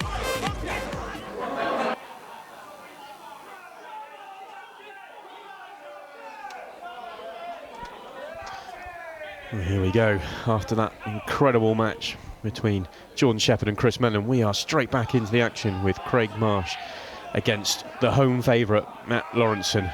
My name's Simon Webb. I am joined in the commentary box by JJ Fall. As you can see, we'll be playing a little bit later on this afternoon against Liam Dunster. Good afternoon, JJ. Good afternoon.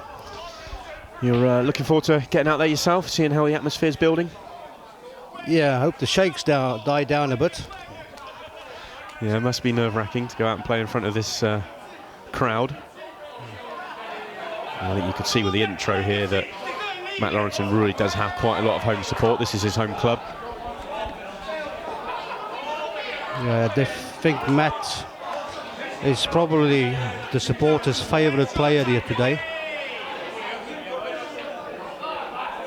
Yeah, he's up against it though, playing one of the best players in the world in Craig Marsh. In this format, with this crowd support, Matt's definitely capable of winning this match and winning this event. Oh, the white's gone down.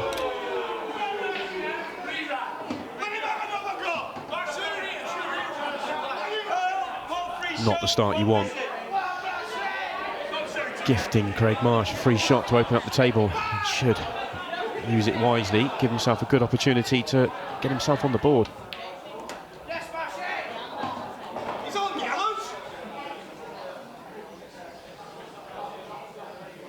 Of course, he still has the option to go reds or yellows. Wouldn't surprise me. Well, it would surprise me if he goes reds. I'm half expecting him. There he goes. Get that red out of the way and then go yellows. Yeah, that first shot he played, he just opened up the black to make it easier for himself. And it's just one tricky yellow left.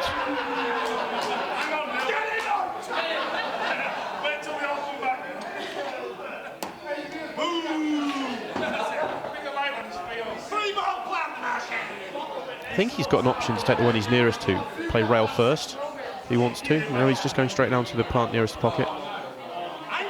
I thought he could have played a plant with the other yellow, maybe opened it up, but decided to back himself to get on this to the top right corner.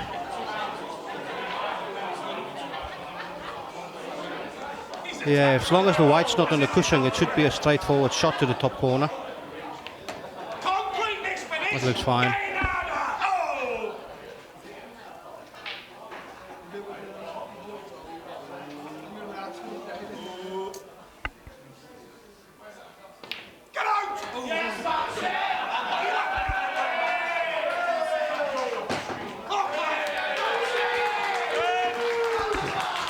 In goes the black, and Craig Marsh does complete the reverse dish and gets himself 1-0 ahead in this match. And whenever you pot the black off, pot the white off the break, you fear the worst, and that's exactly what happened for Matt Lawrenson. All the home support would have loved just to get the first opportunity and get going. Just had to sit and wait.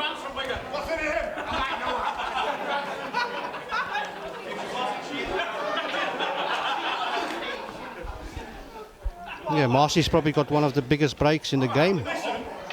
So this should be a good split.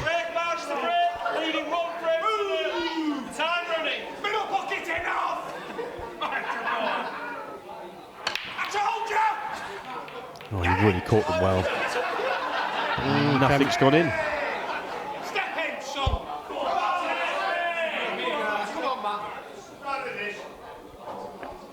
At a quick glance, it looks like it's yellows. Yeah. First opportunity for the home favourite. Decent opportunity. There's the yellow nearest the left-hand middle pocket. Can he get onto that, or does he need to move it? I don't think it goes to the bottom left corner. It's not in a bad spot for a double if he doesn't want to move it. Oh, great shot. Good shot. Marsh wishes he could do that.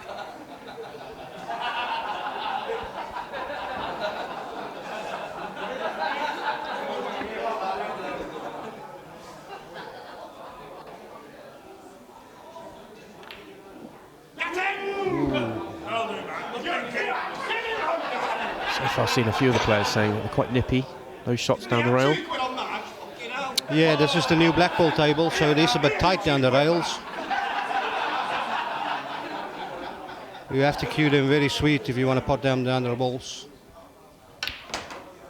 Oh, that's unlucky. Yeah, very unlucky from Craig Marsh. Anything but that absolutely plumb centre cannon on that red over the pocket, and he would have kept control of the white. May not have had a good next shot, but was just trying to open up the pocket, that pocket.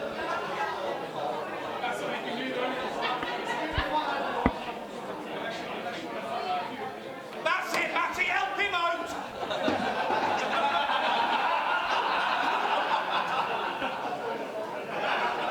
A really good chance now for Matt. The work was done in the previous visit, just missed that one down the rail.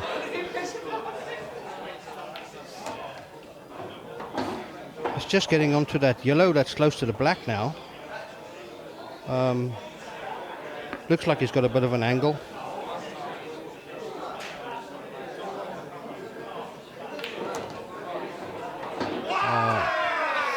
That's unlucky. Just flick the black. Any fuller contact on that black and he holds on that yellow, you're saying it's tricky to get on, and it is tricky to get on. Maybe forced just to screw back and play for the gap. I don't know whether he's got an angle to come round the table. There is a gap between that red and black. I think he's looking at the gap, to be honest. Looks like he's playing for it.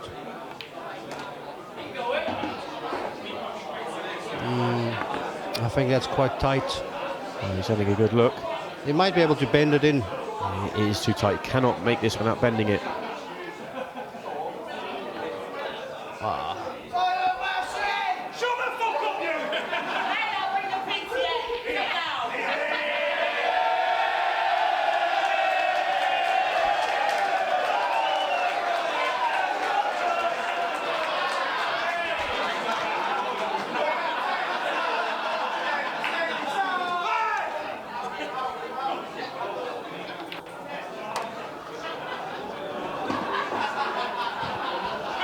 Players for this event have been encouraged to get involved with a bit of crowd interaction, and Craig Marsh has definitely taken that on. Really enjoying the atmosphere out there.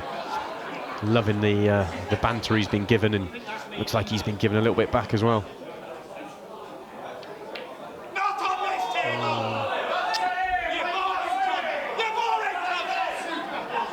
I think Craig's been very fortunate here, not leaving Matthew on that yellow.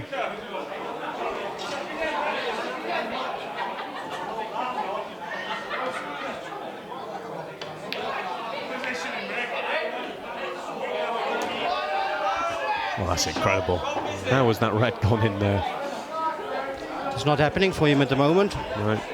2 chances in this frame and wasn't able to get it done. And that's just a disaster. Just gifting the frame to Craig Marsh. He was just trying to hit it solid and get, try and make something good happen. Unfortunately, the opposite.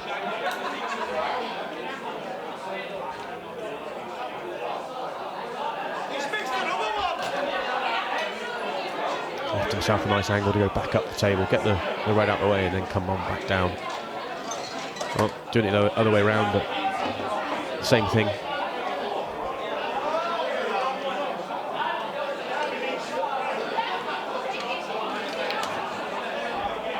Anything but straight is perfect.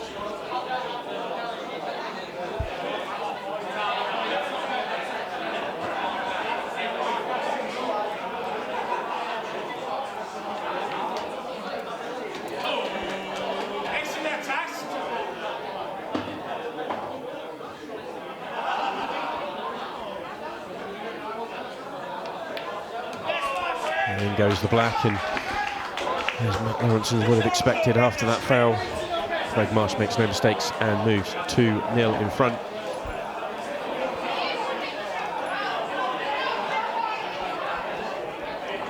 It's difficult to settle out there at the best of times, but a couple of chances in that frame and wasn't able to take either of them. Yeah, Matty needs to just concentrate on making a ball now and keep the cue ball on the table. He needs to win this frame to get back into the match.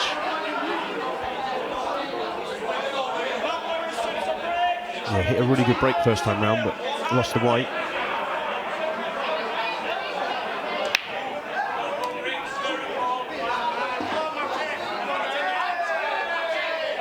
He'll be happy with that, makes the ball, gives himself an opportunity. Yeah, I think all the reds are on here. Just one tricky one at the bottom, but it goes in the opposite corner.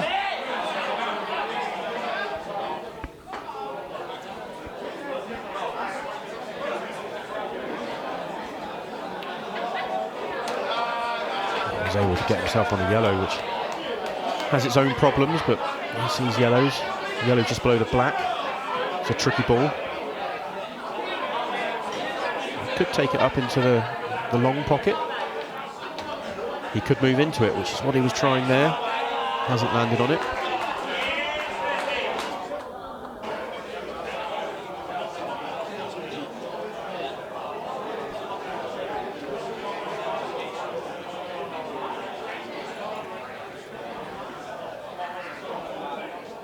Looks like he's landed a little bit thin on this yellow to the bottom right for perfect control.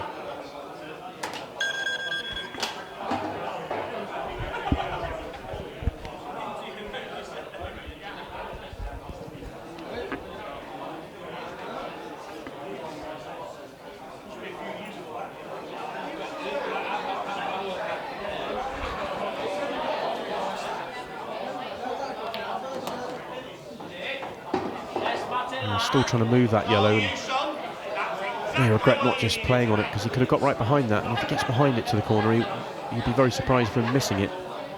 Now he's tried to move it, he's got more problems. I think he's going to try and stand across to take the yellow in the same pocket if possible.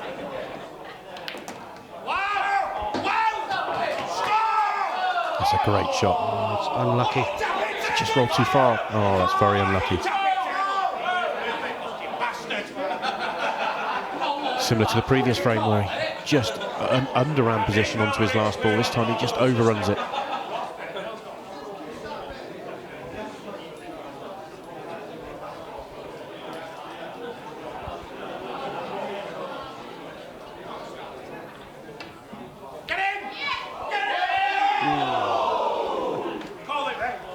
Well, tried to make something happen. Coming off a couple of cushions, good solid contact, and needed a couple of nudges, but it wasn't to be. So Craig Marsh with a great opportunity to get himself 3-0 ahead in this match.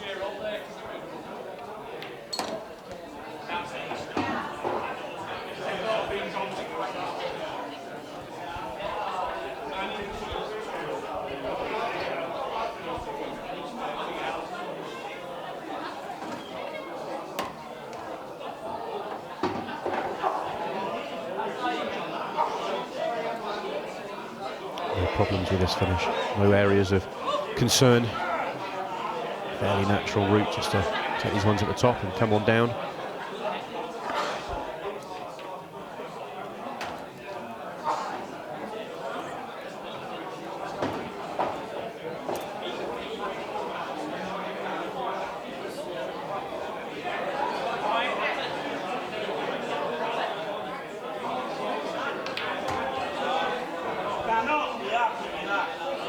That's not the best shot Craig Marsh has ever played. Does he have a pot on? He's not happy about that. I think he can get through the gap, actually.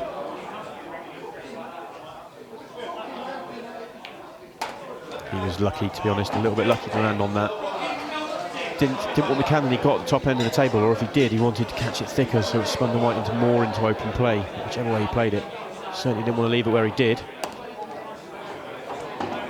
But he has recovered the situation to perfection in this simple black for 3-0.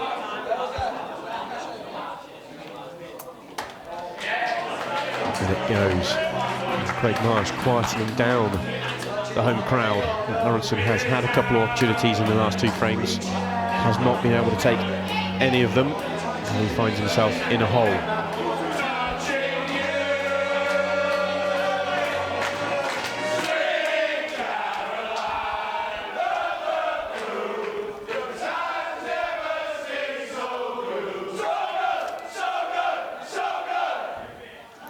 Of course, this is Craig Marsh's first taste of the shootout. Wasn't involved in the first event at the end of last year. It looks like he's enjoying himself out there.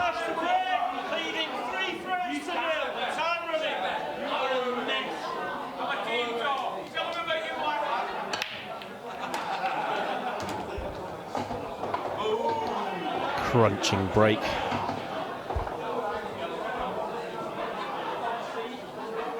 He hit him with perfect timing. Well, you said on his first break, he's got one of the biggest breaks in the world when he gets it going, and showing us a taste of that there. I think today, with this format, it's not just making the ball off the break and giving yourself chances. It's can you give yourself those, real, simple chances where there's less work to do. And there are days when Craig Marsh breaks so big that he does get a lot of those sort of finishes.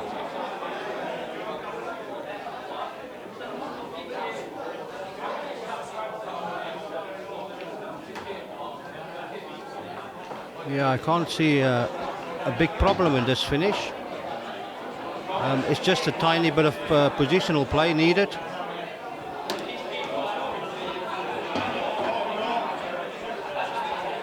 It's not finished perfect this time. A little bit more, a little bit less, and he'd been happy. Still plenty of room, no real problems.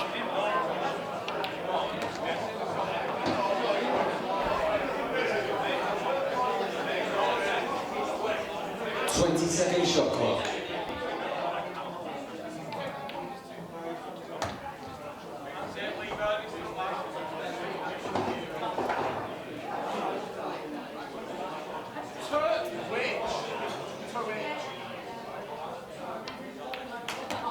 I cued that perfectly.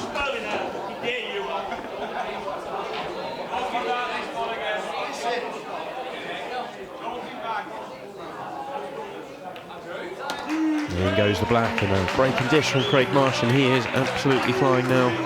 Moves himself 4-0 ahead. In the 4 matches we've seen so far, I think early chances are the key. The players that haven't been able to take their early chances have been punished, and then all of a sudden, with this quick-fire format, the match really does get away from you. Yeah, I think the second frame was a big swing. Matty probably could have won that frame. And it could have changed the whole match.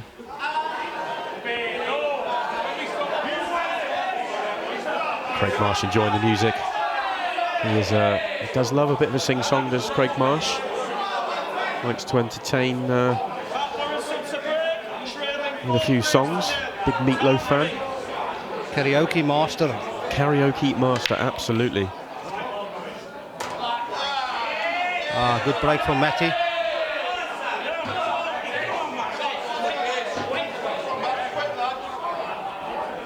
So out of interest, in the history of shootout, has there ever been a match won from 4-0 down?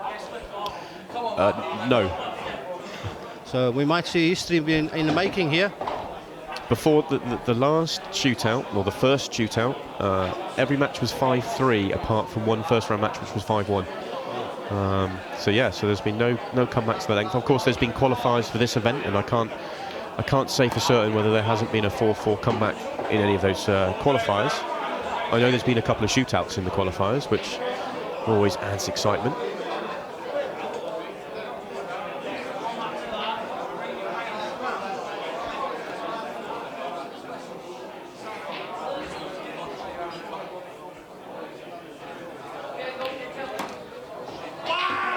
That's a really nicely controlled shot by Matt Lawrenson. Wonder whether he was going to try and nudge into the black, because I wonder whether that black goes anywhere without moving it. But the problem with trying that is you're nudging it towards that red and just no guarantee of being on your next ball. I think he's going to try and bump the yellow on the side. That's it. Now at least the black goes in the middle pocket.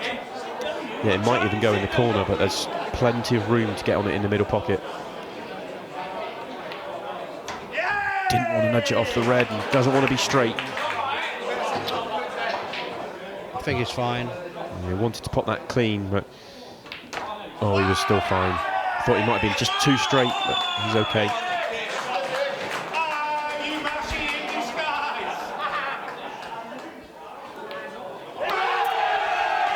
And in goes the black, and Matt Lawrenson does get his first frame on the board, and the crowd absolutely love that one. Breaking dish to cut his gap to 4-1.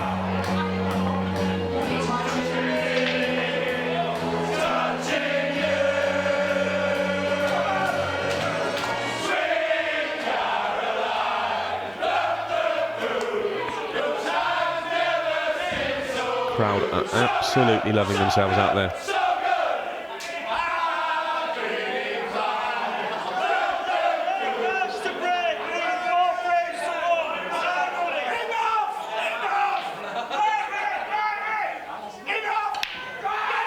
You asked the question, has anyone ever come back from 4-0 behind before? And it's not just the 4-0, it's the fact that, he's only got 10 minutes left and he'd have to win, four frames to win the match, 3 to take it, potentially to a shootout. So time is against you once you get yourself 4-0 behind.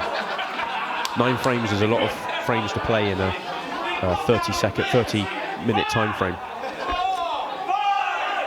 Yeah, I think the player that's in front can always start using a bit of slow tactic to try and stop the player from making a comeback.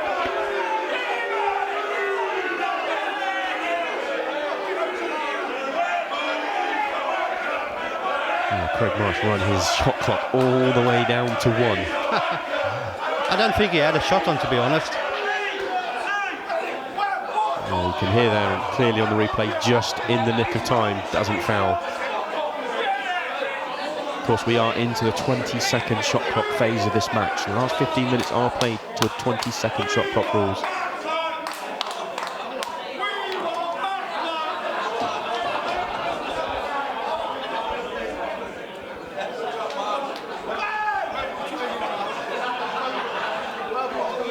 A little bit too straight to get the white out as far as he wanted, but he's still on the next ball. Played that very well.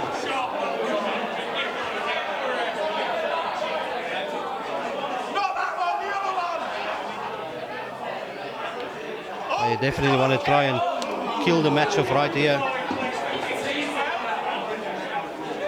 One good positional shot. If you can make, oh, he's going for a little bit of left-handed play.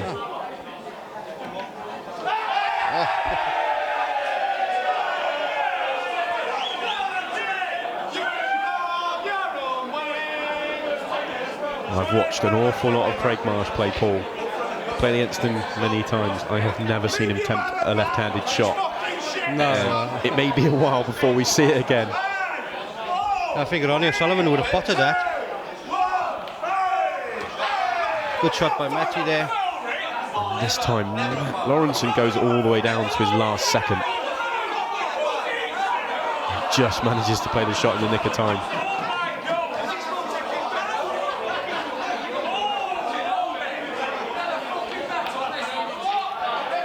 And the problem that Craig Marsh had, just going back to his visit where he had to play the left-handed shot, was with a 20-second shot clock, the clock's run down so much by the time you decided what you want to do, you haven't got time to get a rest. So he had no choice but to play that left-handed because he didn't have time to get the rest.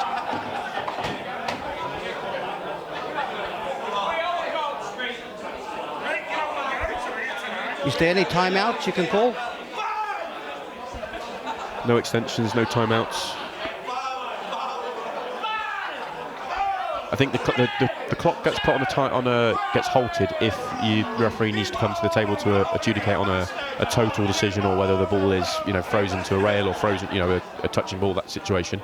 Other than that, the clock is going. That's a great pot from Matt.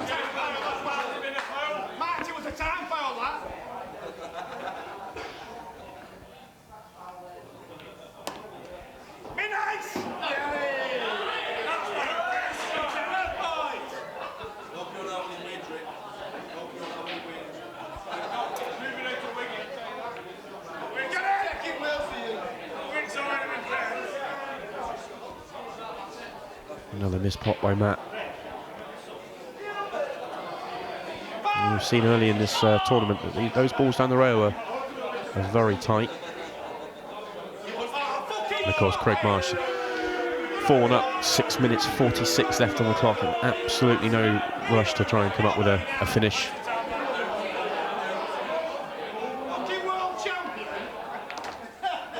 Where's the white going?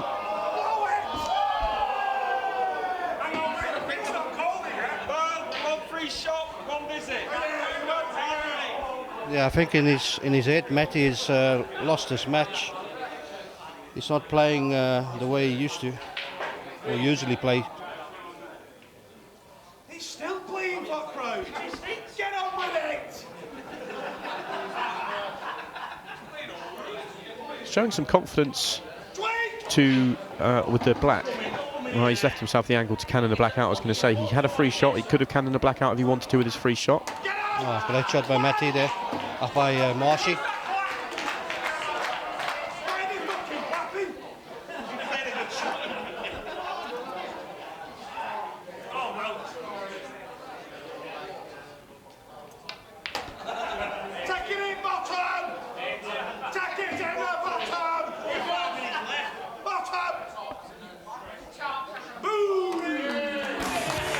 drops the black, and Craig Marsh moves on to the quarterfinals with a 5-1 victory over Matt Lawrenson. The home favourite is out, and to be honest, the match was probably won by Craig Marsh when he went 3-0 ahead. Matt Lawrenson had 2 good opportunities in frame 2 and 1 good opportunity in frame 3, and wasn't able to take any of them. And once Craig Marsh got himself 3-0 ahead, he ran away with it. And we can go down and get a few words with him now. Absolutely hammered me. I knew I was getting it, but I couldn't put it past. I couldn't get it out of my mind. Did they put extra pressure on you? Sorry? Did the crowd put extra pressure on you? No, just one of them. Just him with it. There's always one. Always one. He won't be there for the next one, maybe. We'll take him. Yeah, it's all right. All good fun. So no, you've won from here. You're actually world champion, Masters champion, 5 times Welsh Open winner. Do you think you've got what it takes to become the Taom Shootout winner? Yeah, I mean, if I played like that, I thought I played all right. I mean, Matty made a couple of mistakes, but if I played like that, I can definitely win. Yeah, definitely. Yeah. You've been playing Welsh. You must have the confidence to go all the way. Yeah. Put plenty of practice in. Put it that way. Well, we look forward to seeing you in the next match. Good luck. Cheers. Thank you. Cheers.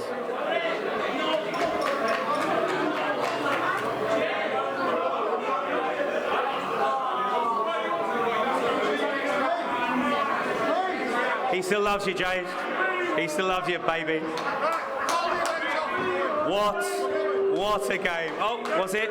Doolan needs to watch his language. It's all right now it's on Facebook, but listen, when the language kicks off, there can't be any bad language when we go on Free Sports, okay? Even the cameramen are going. All right, so listen. As we are getting ready now. Oh, here we go, look. As we're getting ready, the next one out. Okay, he's a local lad from Bury. I don't know where Cookie is. Where's Cookie? There's Cookie! He's one of your pals coming out now, son. He is the bouncer. He was a world champion runner-up. He was a runner-up. He was a runner-up last time as well, to the Eyes. Yes, the Eyes. Let's give him a big round of applause, please, ladies and gentlemen. Here's Simon, the bouncer, Fitzsimmons!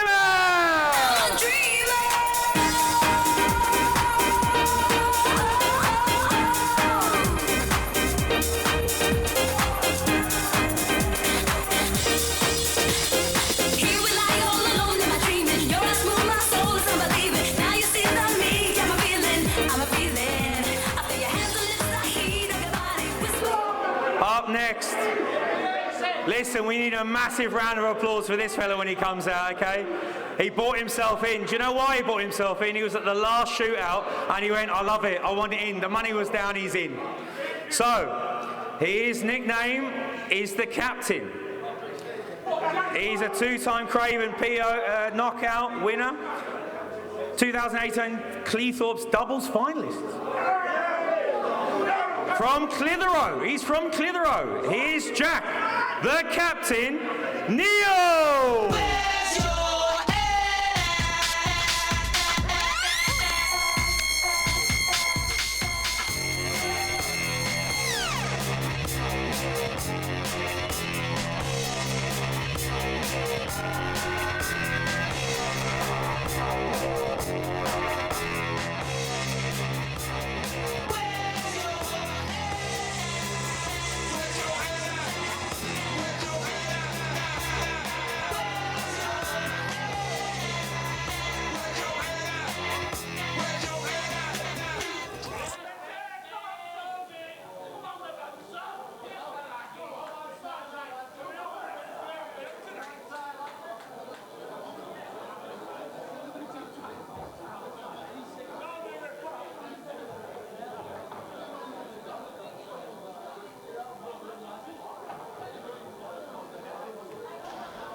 Well, here we go. We are halfway through the last 16 matches. We have 4 more to go this afternoon before we take a short break and come back live on Free Sports at 7:30. And now we have the runner-up from the first shootout, Simon Fitzsimmons, against local lad, or fairly local lad, Jack Neild. A player that enjoyed the first shootout so much he just had to get himself a part of it, and here he is playing against one of the best players in the world.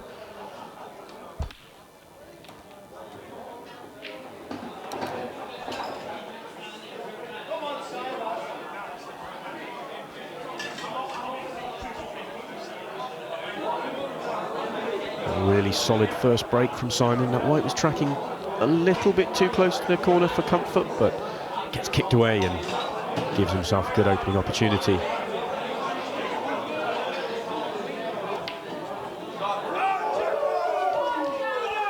Looks a bad miss on the face of it, but he did not have the full pocket, and he was trying to cannon that red out, so just tried to pinch too much of the pocket, and that is why he's missed.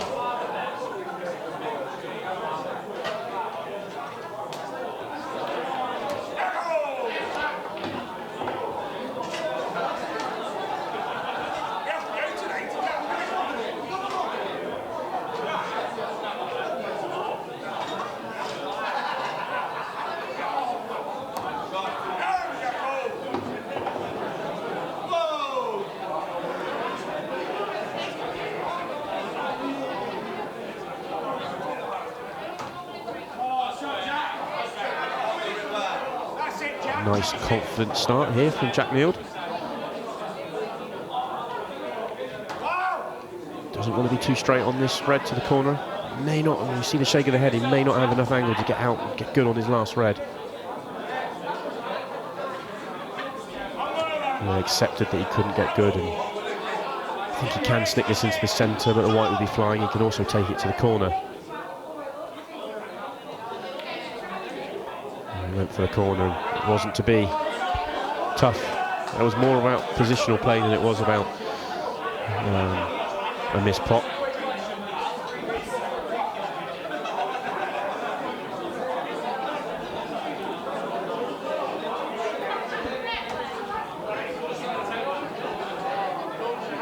It'll be interesting to see whether Simon goes for the finish in this situation. Those two yellows on the right hand side are not great. He probably needs to play into them. I think the left-hand side one of the two does go to the corner, so he can pot that one and develop the other, or he could pot that one and leave the other one there as a double. I guess it depends on the angle. He could go into them now if he wants to.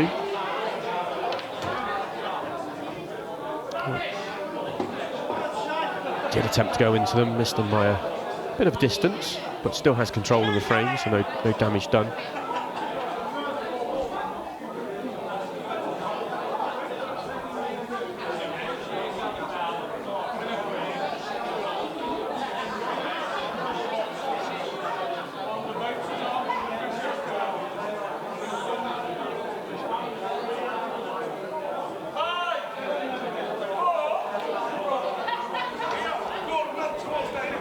Well, Simon still choosing to go aggressively. Would have been simple to play a safety shot there.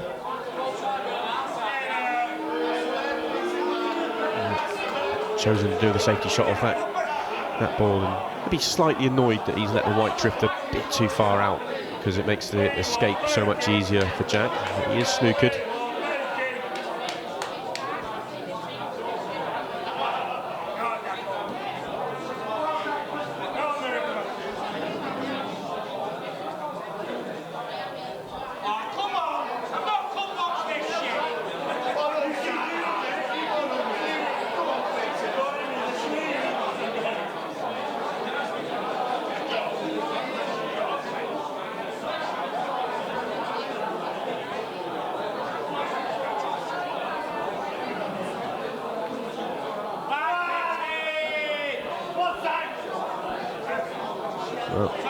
Jack Neild escapes from the snooker, but left it fairly simple for Simon Fitzsimmons to get this first frame on the board. You can see by the way he's gone about this frame, he definitely has aggression in mind. Maybe in another format he might have gone a bit more tactical a bit earlier, but decided to go for it and was able to pull back and go tactical at the end and win the frame, and he moves himself 1-0 ahead.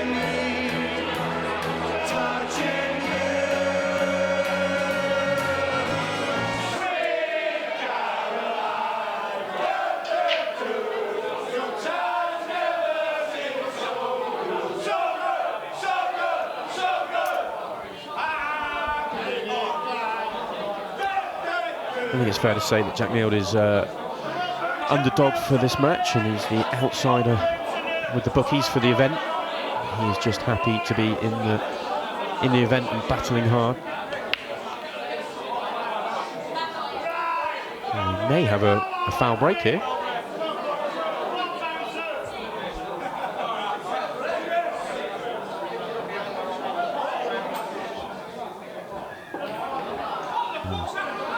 Don't see that very often. Foul break from Jack Meald. Only we saw there, only one ball came past the middle line. And he didn't make any.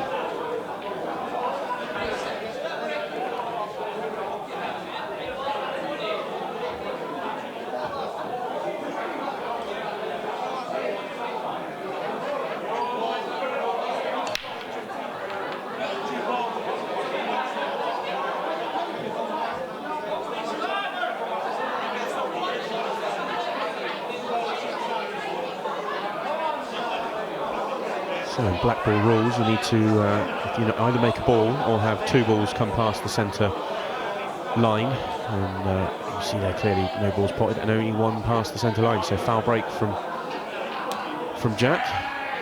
Gave Simon the opportunity to have them re-racked.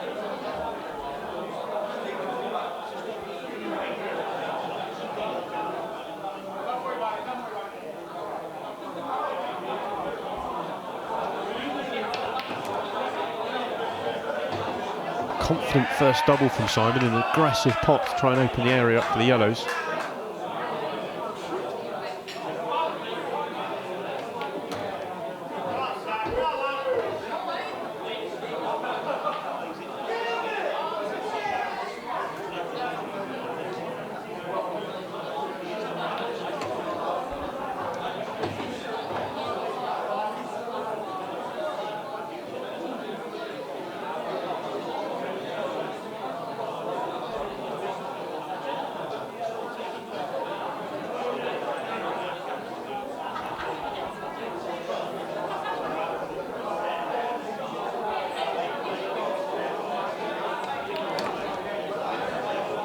Just coming up short, Simon. I think he can slide on and off the cushion, or he could just maybe just screw into the red. He wants to be pretty straight on the yellow to the bottom right. And on and off the cushion, and play to perfection.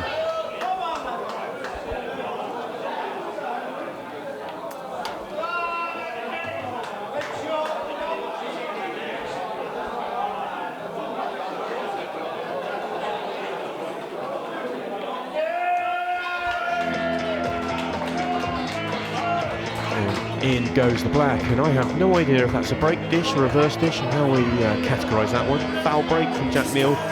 Simon had the balls re-racked and then broken dished. He does move 2-0 ahead with that, and he gets the break again. So it does look slightly odd, but yeah, it's all down to that foul break.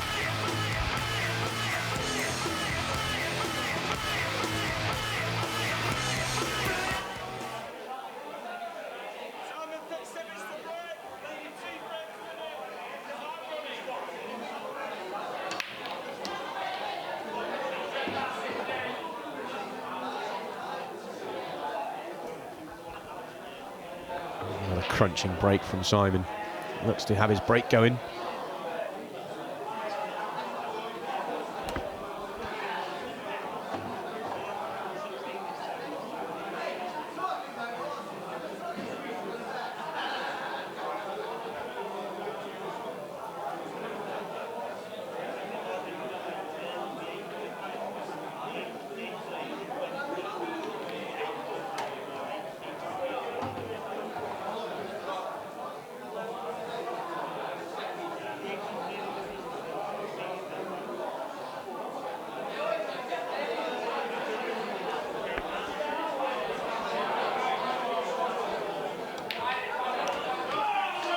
A confident double from Simon, trying to screw into the yellow just above that red that's causing the problems. Just missed it. Probably isn't on the next shot. Not sure he's got an open ball now. Looks like he's eyeing up another double.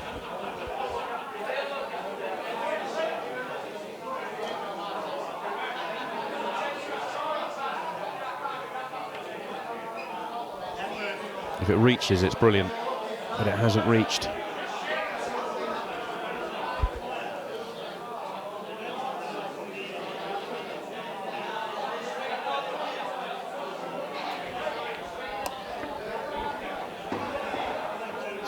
Another opportunity for Jack Neal. Missed his first opportunity in frame 1.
Good black from Simon. He moves himself 3-0 in front.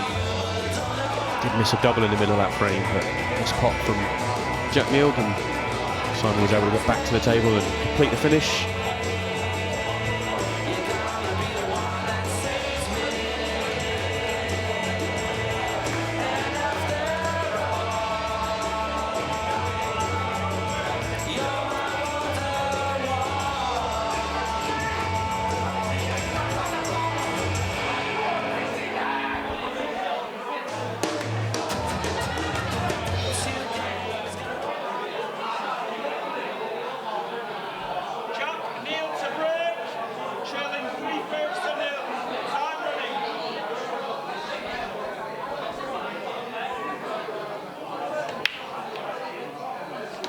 Better break from Jack Neal this time. Makes a ball and gets a decent split. Red and yellow on the bottom rail are sort of awkward.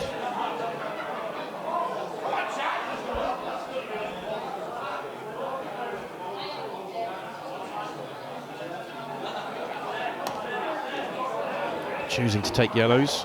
2 yellows on the right hand side will need to be worked out.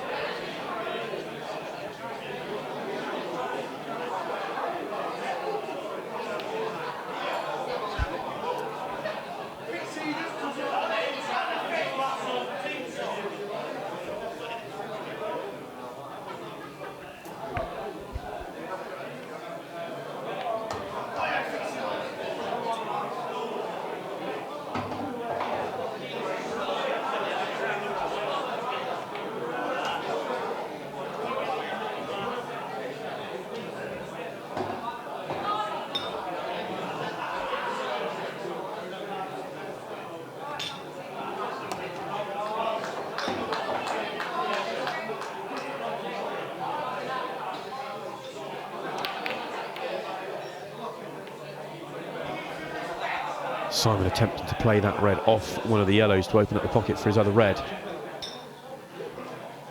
Just caught the yellow a little thick. But he has messed the table up by playing that shot. Not a great opportunity for Jack Neal to go for this finish.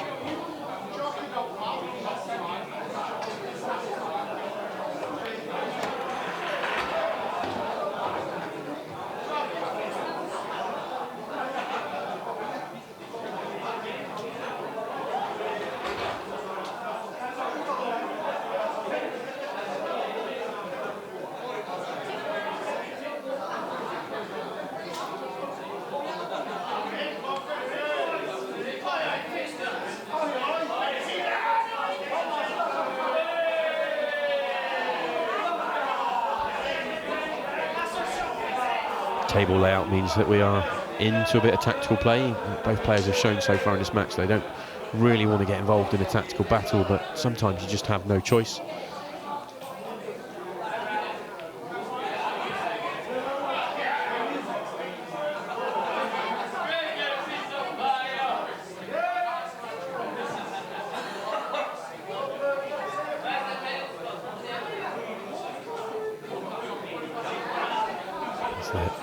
Match clock just ticks over. We are past the halfway mark, and that means we are down to a 20-second shot clock. Not much time for either player to think of their options in a tactical battle.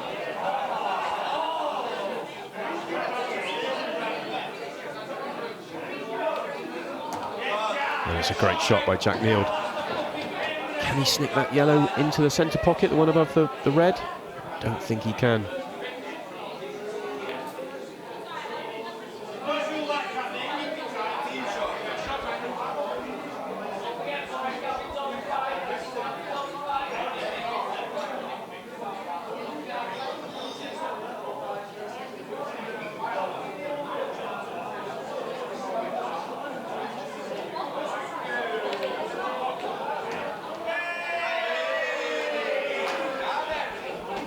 Simon looks in ultra aggressive mood, going for absolutely everything, and Jack Neild has a good opportunity now to get that frame on the board and get going in this match.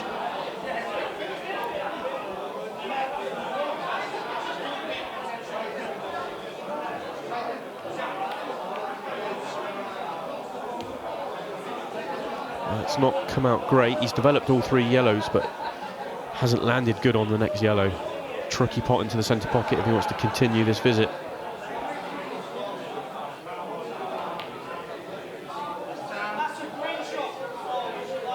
Went for the double.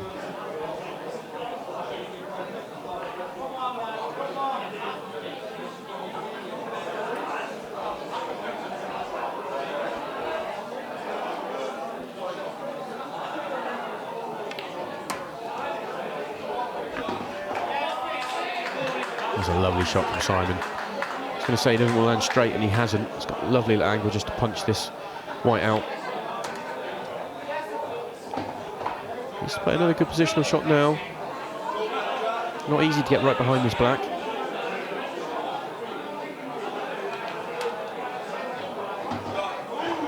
And he tried to move into it instead of playing on it. I've already seen Simon Fitzsimmons in this match pull out 2 or 3 great doubles. He's going to be looking for another now. But the left-hand centre pocket is blocked. So it's the corner pocket, and what a shot.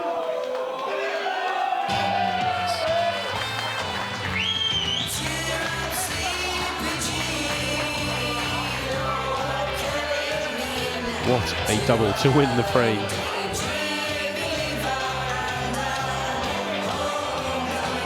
White nearly goes into the centre pocket, but just stays on the table, and that great double does move Simon Fitzsimmons 4-0 ahead in this match.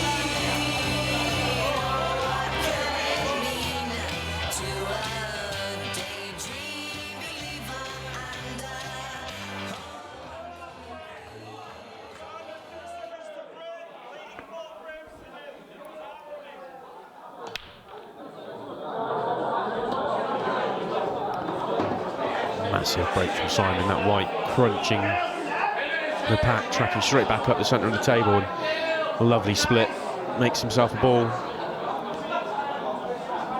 Great opportunity to complete the victory.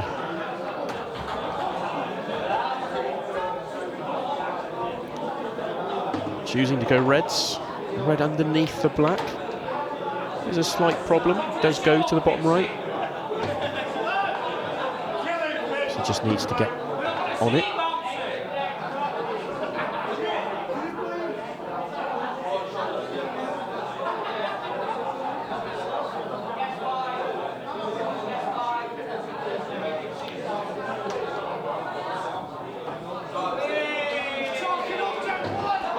It's not gone to plan. Caught the middle bump, caught the bump in the middle pocket, and not the path of the white he wanted. Knocks the black to the side rail, and I'm not sure this is ultra thin if he wants to continue the visit.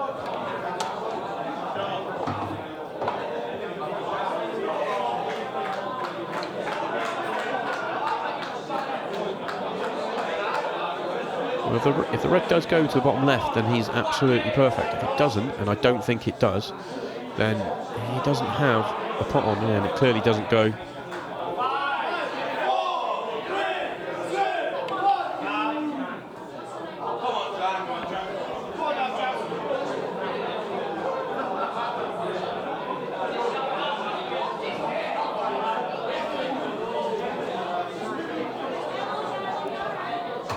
Jack Neild comes to the table with another great opportunity.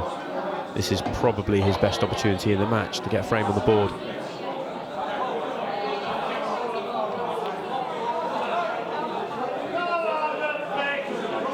It's tough out there, a lot of pressure.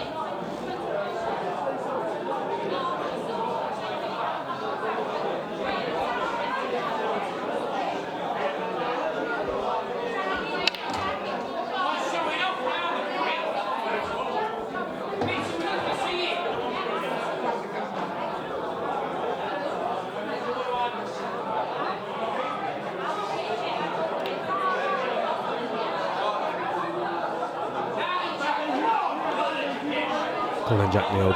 Can you get this frame on the board? They are there for you.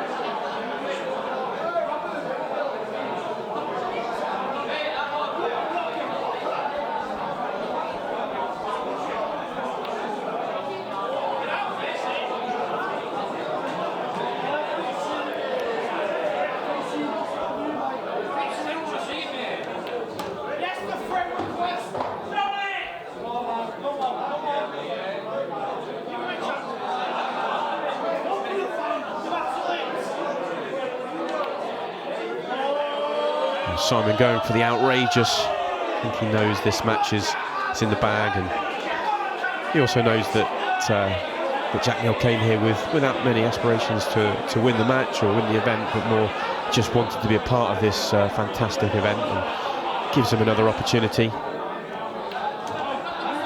Now, come on then, Jack, hold yourself together, and get yourself a frame on the board.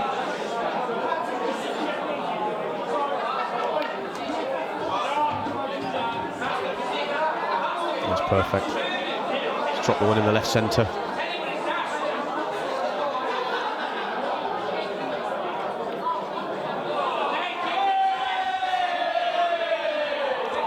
Misses the ball. It was a bit tighter than it looks on our screens, but misses the ball. May have had to touch a fortune to get the snooker.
Simon's still going to look to pull out the big shot to entertain the crowd here. How many cushions is he going to attempt to pop this black off?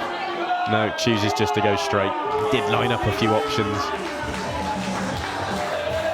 but he does knock the black in and moves on to the last 8. And for Jack Neild, it was the experience he wanted. He went out there, tried to compete, but there's a lot of pressure out there in the arena. And we're going to go down to have a few words with Simon. And we're going to go down to Jade now. No, it's been a good match. 5-0. 5-0. Yeah. Cracking, it's literally a cracking score. So you're playing so well, you must be confident for the rest of the tournament. Yeah, obviously I got to the final of the first one. So suits my game, I think. So yeah, looking forward to the rest of the event. The thing is, you got to the final of our last Taom Shootout. You've been to the World Championship runner-up. Can you go all the way this time? Hopefully go one better than the first one. Yeah, that's the plan. Yeah, hopefully. Well, we wish you all the luck. Good luck for it. Cheers, thank you. Cheers.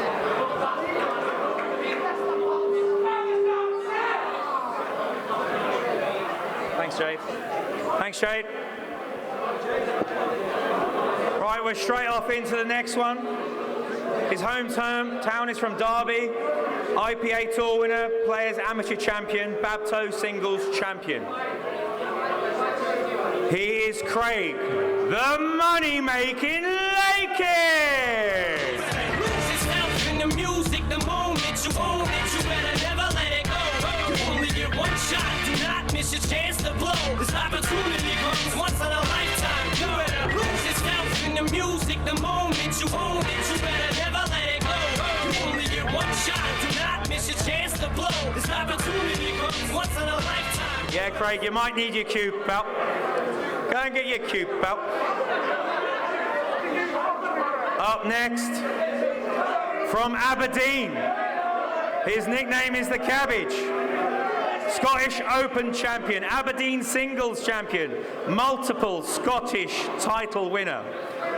His name is Martin the Cabbage McIntosh.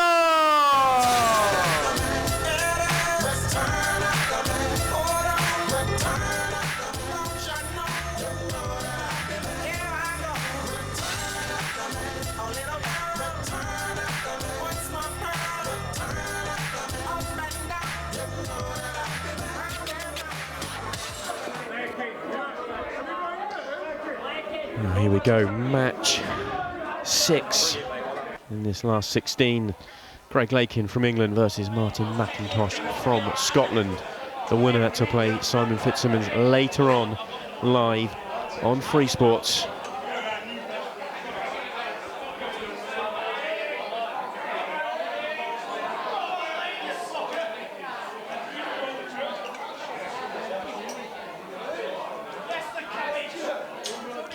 And it's Martin McIntosh that wins the lag, so he will get the break.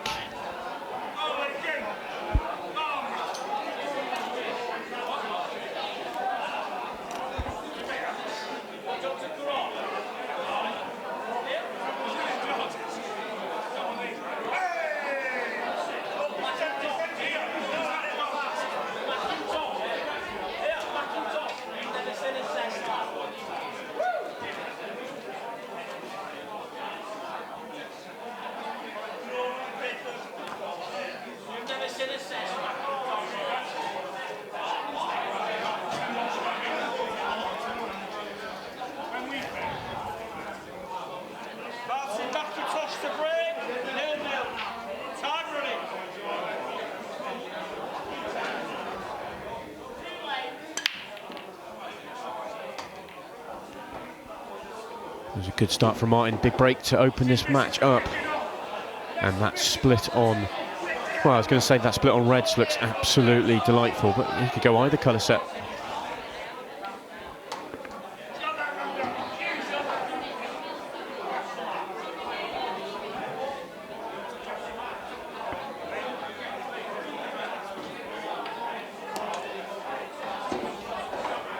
I think Martin's been, well, he's based up in Aberdeen and been playing tournament play, more on the world ruled side of Paul, but started to make a name for himself in black ball and playing an awful lot of challenge money matches over the last few months. He looks to have a few more lined up.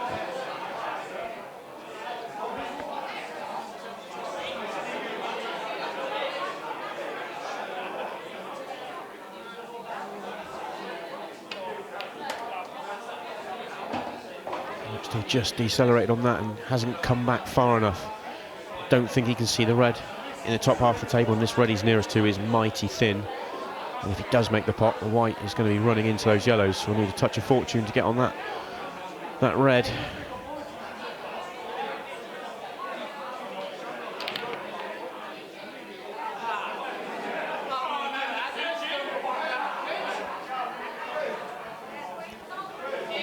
Misses the pot, but the one thing he has done is knock one of Craig Lakin's yellows to the left-hand side rail. Craig goes straight after it, trying to develop it. Can play on it if he wants to, but did try and nudge it out there.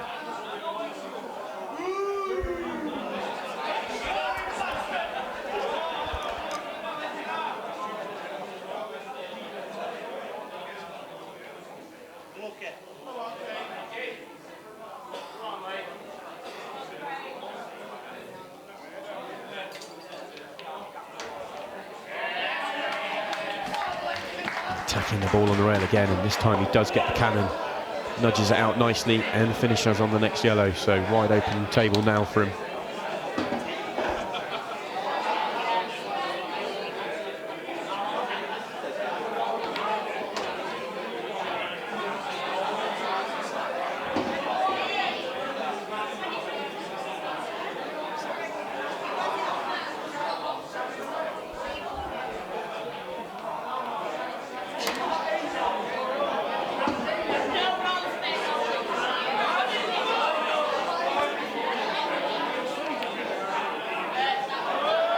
Just finished a little bit betwixt and between there. Craig Lakin went for the double and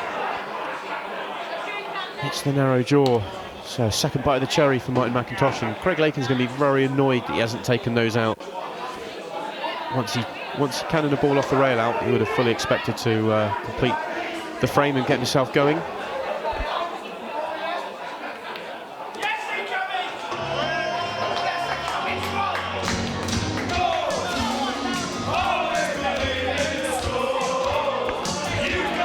It is Martin McIntosh that moves 1-0 ahead in the frame where both players had opportunities.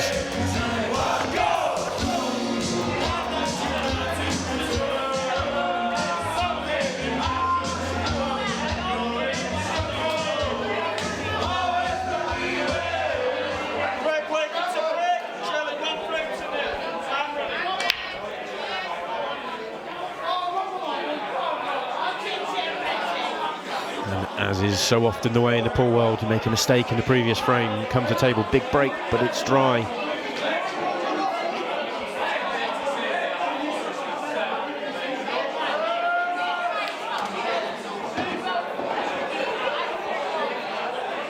Good pot for Martin, but he's nudged the yellow into a problem area. Can get it out straight away.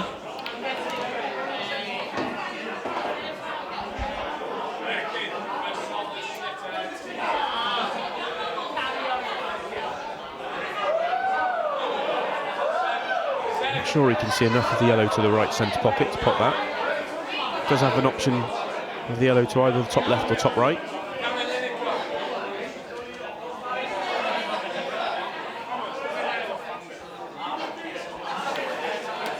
Well, he could see enough of the one to the centre pocket. He's still got those two yellows on the left-hand side of the table and the yellow on the right-hand side of the table, which just aren't great. Maybe potting himself into a bit of trouble.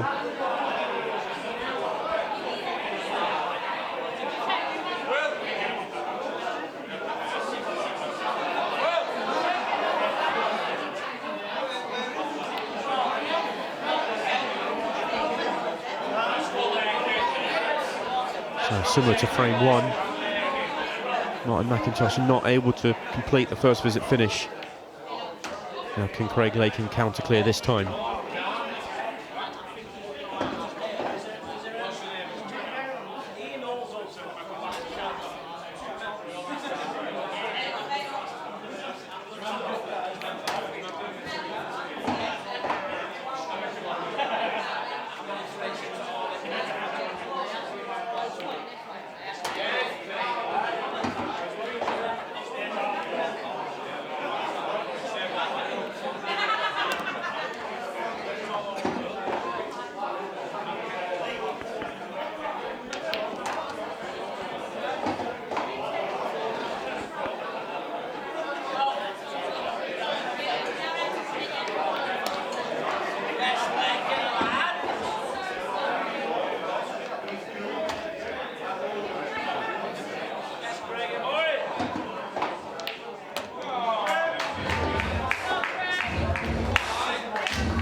Craig Lakin having got himself going with that counter clearance in the previous frame.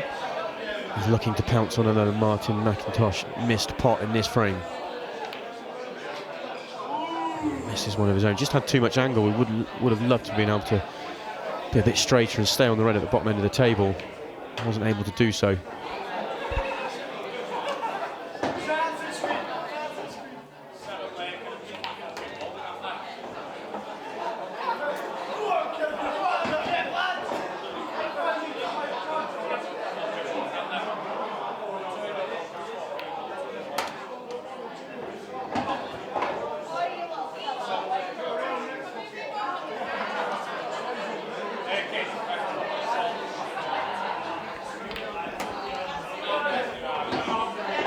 Just overhit the position. He's snookered himself on the one in the left centre. He's not on the one in the corner either, so golden opportunity. Looks like it may have gone.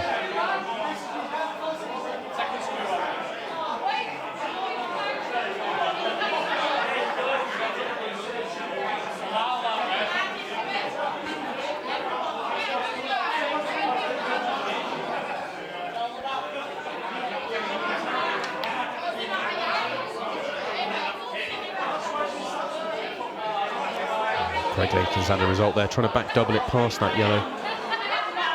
Didn't get the angle right, he's left it awkward.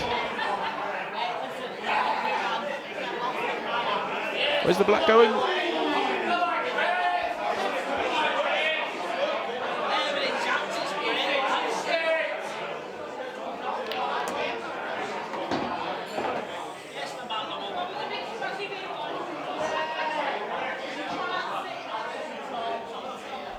Craig Lakin was trying to play on the red on the left-hand side, but didn't land on it. By nudging the yellow up the table, manages to open the pocket for the double. Still needs a couple of good pots to get this frame won.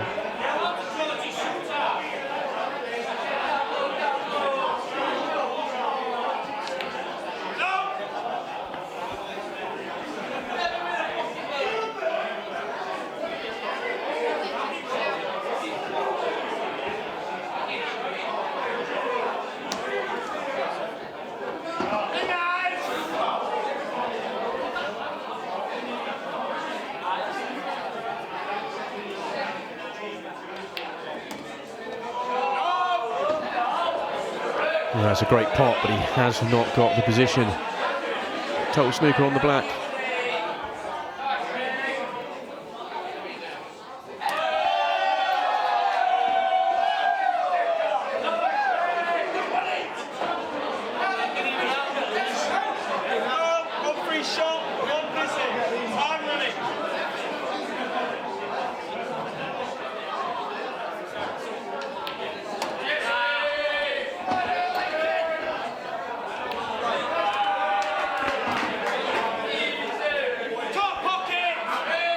That really could be the sarcastic fist pump from Craig Lakin, but that really could be a key match in that frame. Both players have had multiple opportunities to take the frame.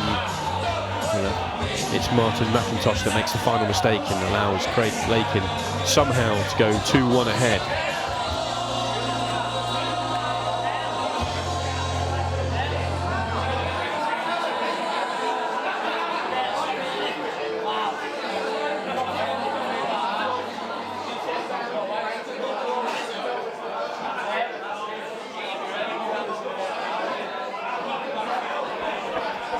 Not sure that Craig Lakin's quite feeling 100%. Looks to be struggling a little bit out there. Certainly missed a few chances and hasn't quite got hold of the white in the way he normally would.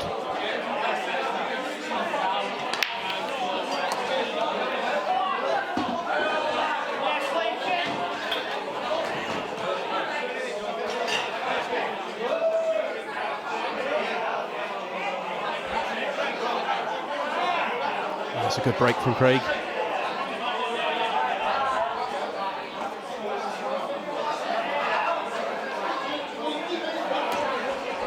Choosing to go yellows. I'm not sure that he can cleanly pot the yellow towards the top right, but because it's close enough to the pocket, he can play the other yellow on the right-hand side rail off it, and that will just open it up nicely. All the other yellows have an open pocket. So a good chance to get a break dish and get himself 3-1 in front in this match.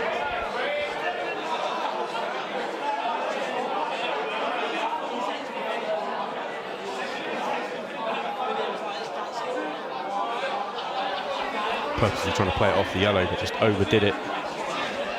Still retains control of that table, even though he misses the pot.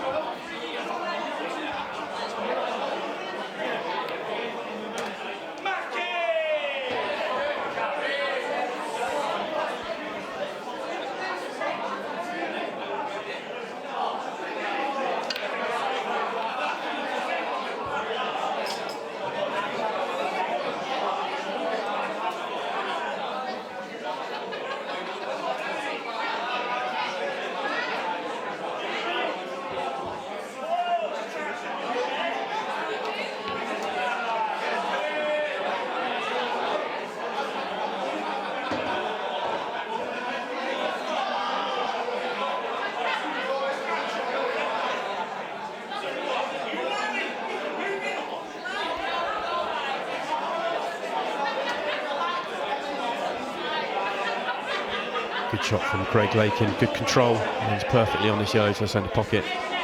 20-second shot clock. I'm not sure if the yellow goes to the left centre past the red. It certainly goes to the right centre. He's just having a good look at it for the left centre. Makes things a lot easier if it does. Doesn't, so plays for it for the corner and plays it to perfection.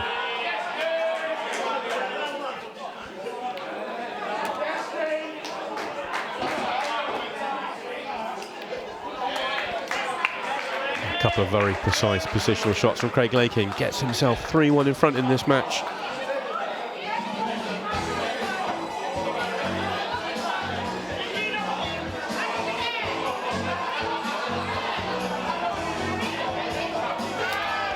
Those last two frames, both players have had multiple chances and neither are quite able to get hold of the white and complete the finishes, but here's Craig Lakin that's got the one extra chance each time, and that's the reason he's moved himself 3-1 in front. We are over halfway in this match, so we are down to the 20-second shot clock.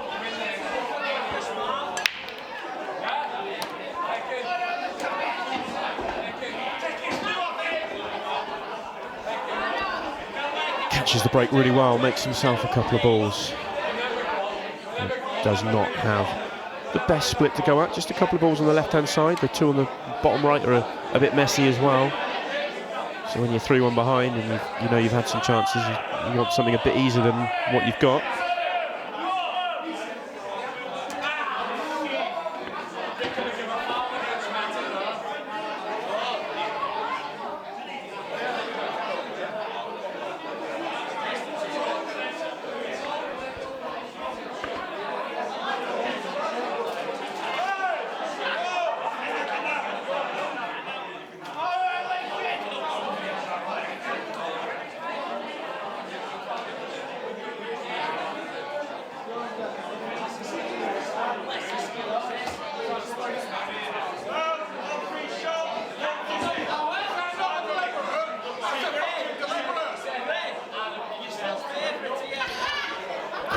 Craig Lakin going for the skill shot, and because he doesn't make it, turns the table over to Martin McIntosh, gives him a free shot. So good opportunity for him now to open this frame up and cut his gap down to just one frame.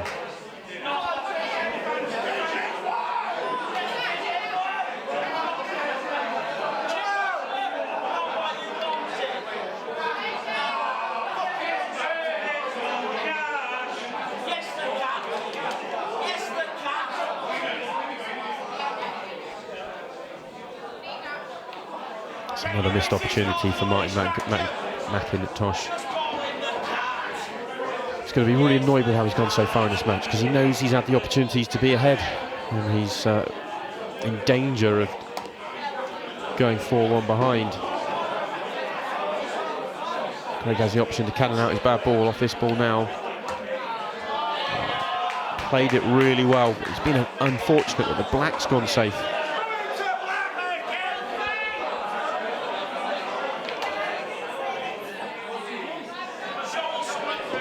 So he's on that final yellow, but black is really awkward to get out.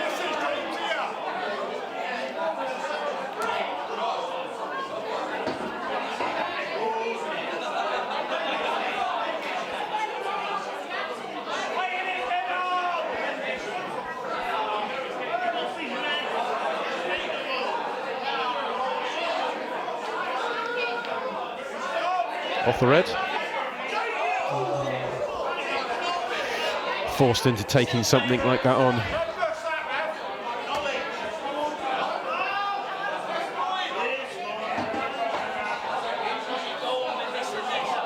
Right, McIntosh going straight after his hard ball. I don't think that red goes past the black.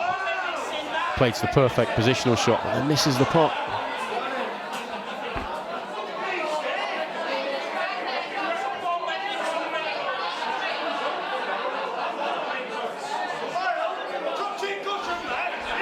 I think Craig would have liked to hit that black a bit more half ball so that the black popped out into the table a little bit more than it did.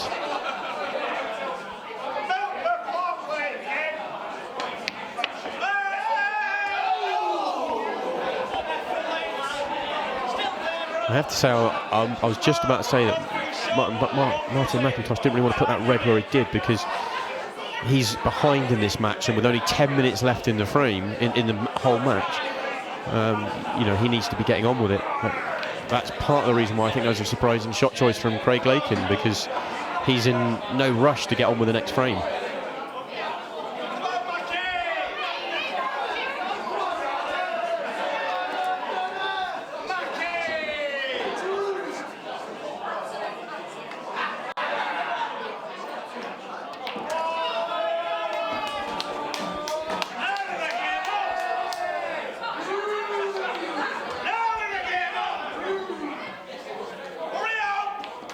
So in another frame where both players have had multiple chances, it is Martin McIntosh this time.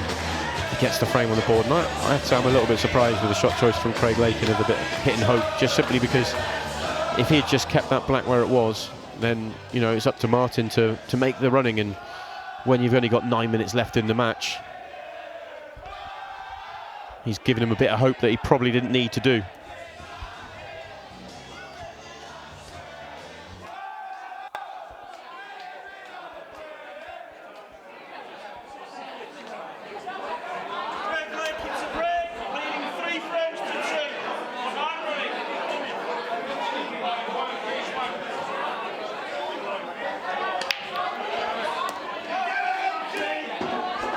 Great break from Craig Lakin.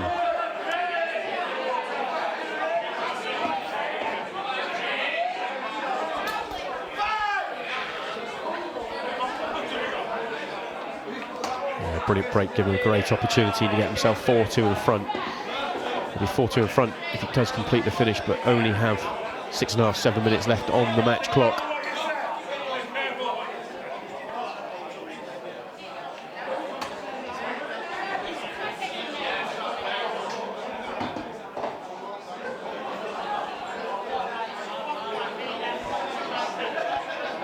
Just got to be careful when he comes down the table. He wants to leave himself an angle on the red to be able to drift back up to take the black into the easy middle pocket.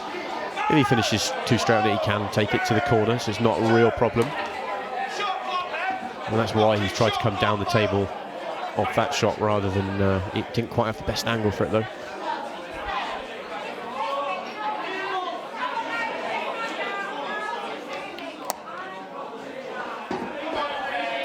Using the yellow to control the shot. One good bit of cueing, it will be frame over.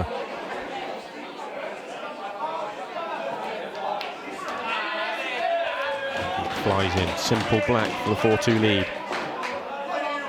And he's just having a good look at the clock, running it down.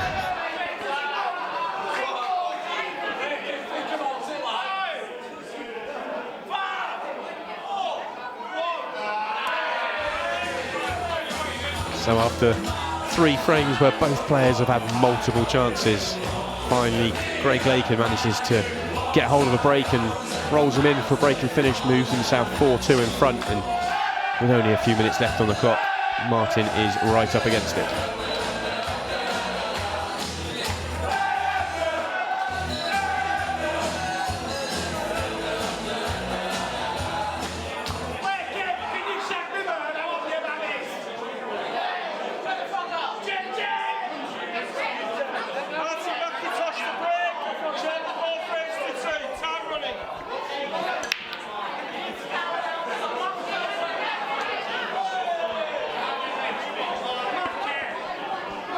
pool can be a cruel game sometimes. Hits a really good break, but the white gets kicked into the top right-hand corner. So Craig Lakin has a great opportunity to get this match wrapped up.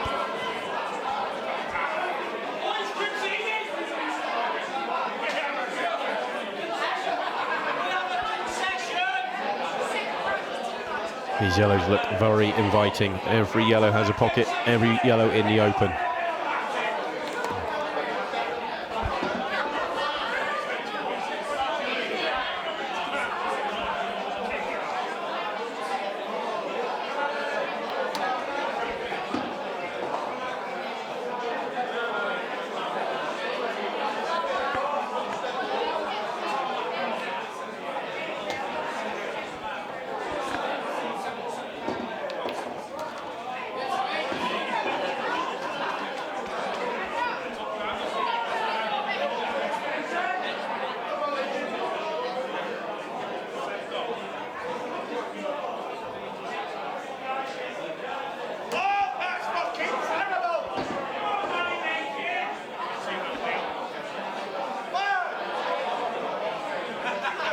Just has to be careful, that red in the middle of the table.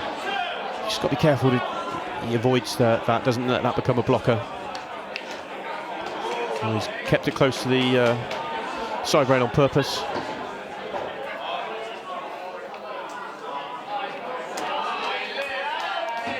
And the work is done. Simple black for the match.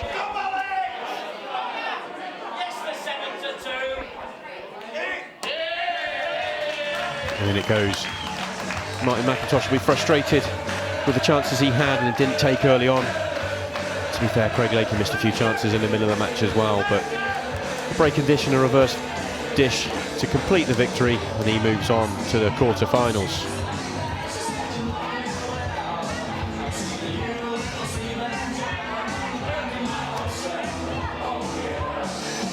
And he will play Simon Fitzsimmons in the next round. And we will go down to Jade to see what Craig thinks of the match. I'm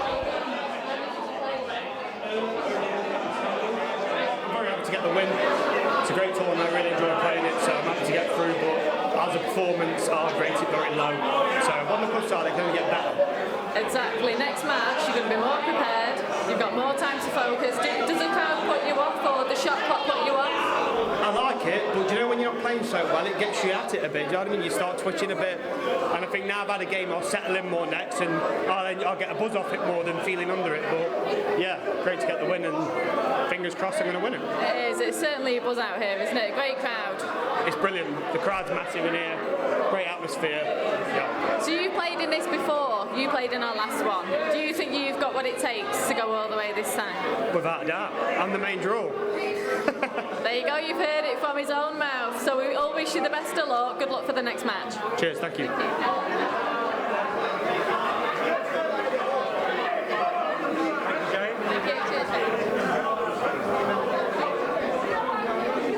So, out next from Inverkeithing, the glove from above, Supreme Pool Winner Series, picked up £51,000 for that, I do believe. A lot of money. The big money is what he picked up. The big money, baby! His name is Liam. The glove from above, Dunster! What's that coming over the hill? Is it a monster? Is it a monster? What's that coming over the hill? Is it a monster? Is it a monster? What's that coming over the hill? Is it a monster? Is it a monster? What's that? The next one out, 5 times IPA amateur event winner, Tri-Nation champion 1997, South African champion 2003. From Savannah's Pool Club in Whitefield, the Pretoria Potters JJ Fall!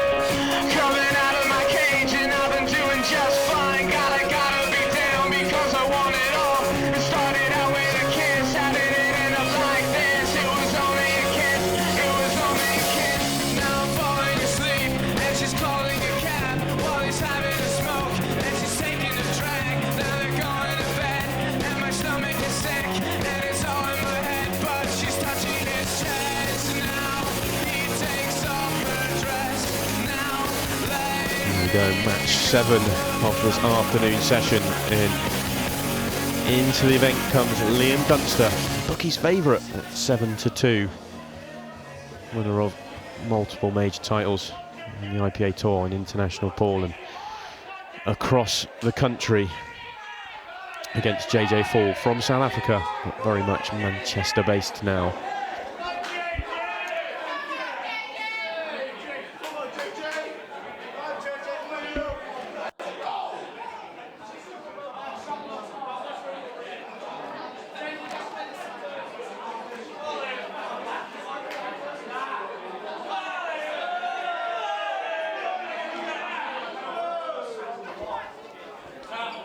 Well, we heard from Liam earlier on in commentary, saying he's really looking forward to getting out there and a bit of crowd interaction, and already seeing that.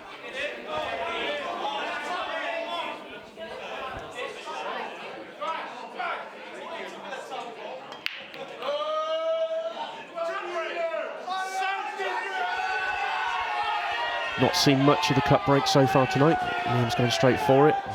Not a great start. Comes up dry to JJ Fall with the first opportunity in this match.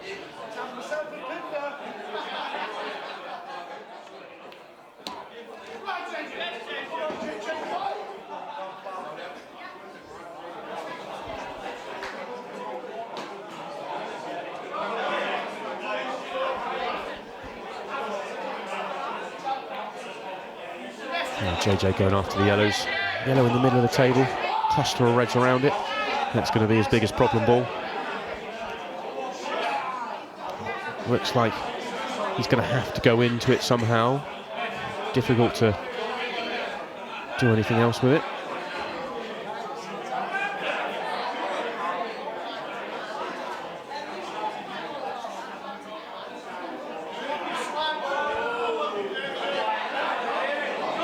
Misses the pot. I think he got the cannon as he wanted, or not far off he wanted. If he catches the black full, then I think he's on the yellow to the right centre.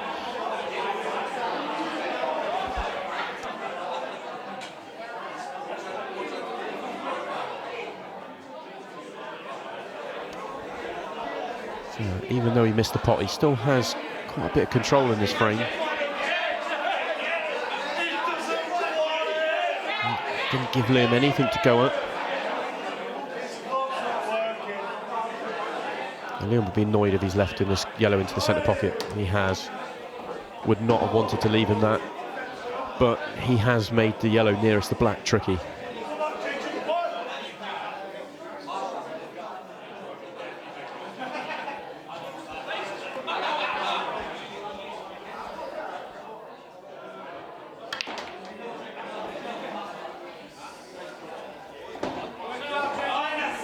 No, JJ Falls attempted to go into the yellow and black and open up that area, but cannons the red and misses it by a whisker. Has landed on the plant, but he's still got the same problem.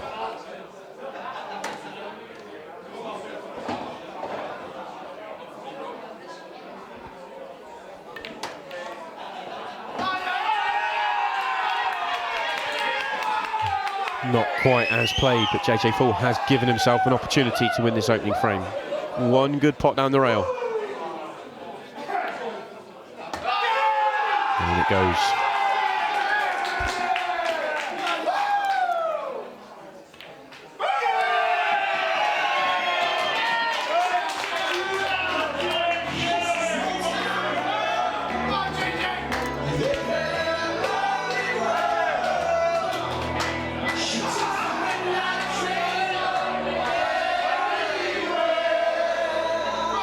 Definitely an element of fortune in that positional shot on to JJ's final ball.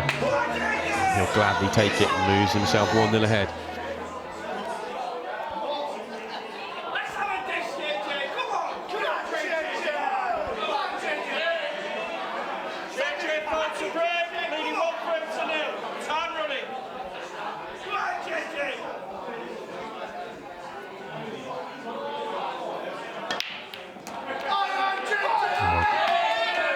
Good break from JJ Fall, makes a ball.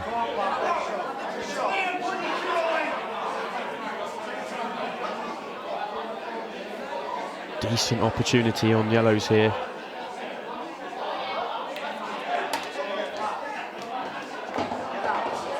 Yellow in the middle of this table doesn't go anywhere, but he might be able to plant that yellow onto the other yellow. Just has to be careful where that goes once he plays that plant.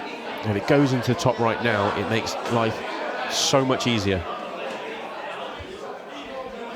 Well, I think if it did, he'd take it now, so I think the fact he isn't. It looks quite tight from that last camera angle. If he plays the plant into the left centre pocket, he's just got to be careful where the first ball goes. He could easily go and sit behind the red and leave him no shot.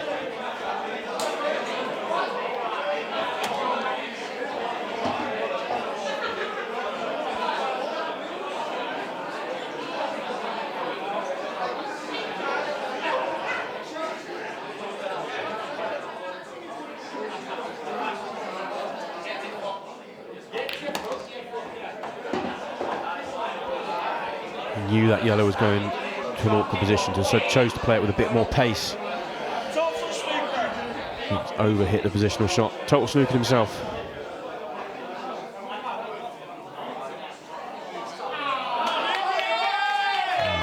Great shot from that snooker. Doesn't have to hit a cushion after contact because he was total snookered, and limits Liam Dunster's options once again.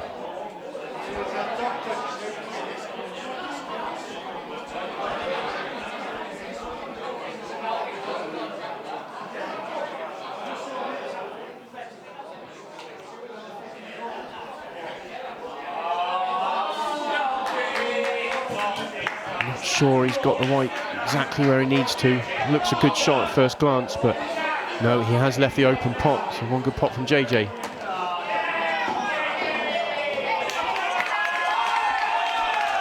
It's a great pot. Another nudge that helped him as well. Still needs another good pot.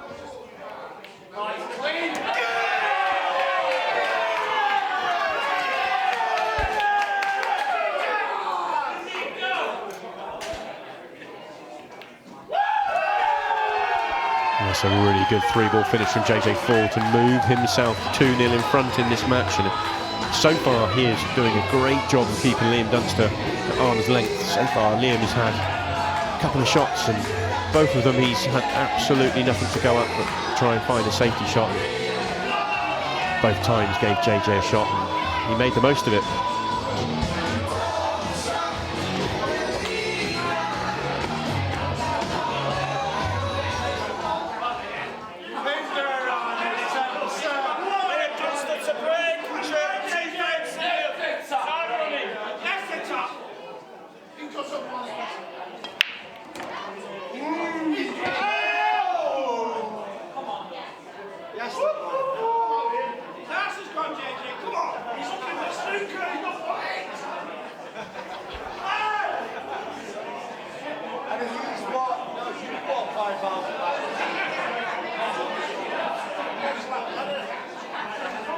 Much better break from Liam Dunster this time.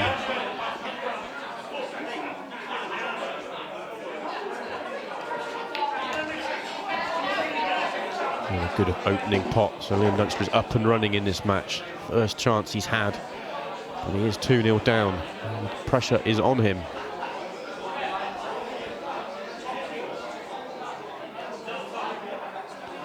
Red nearest the right-hand side rail looks like it will drop into the centre pocket. Seeing that camera angle, it does. You can play on it into the corner of 1-2, and it's not a bad spot for a double.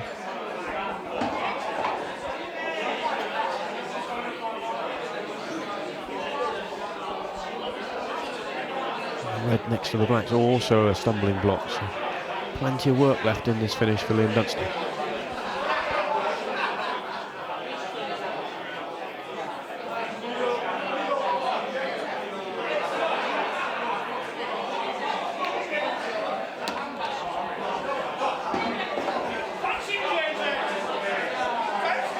Red to the furthest left goes through the gap in the yellows. Would have wanted to be a lot straighter on it than where he is now. I think he's still on the red to the bottom right as well. You can just see enough of that.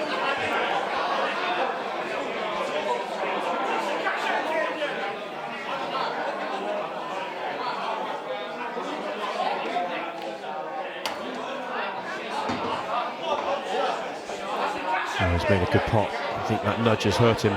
Don't think he can see the red next to the black into the centre pocket, and if he can't, then he's got a real problem. I think the way he's lining up the path of the white, I think he maybe can see enough of that red to pot it to the centre pocket.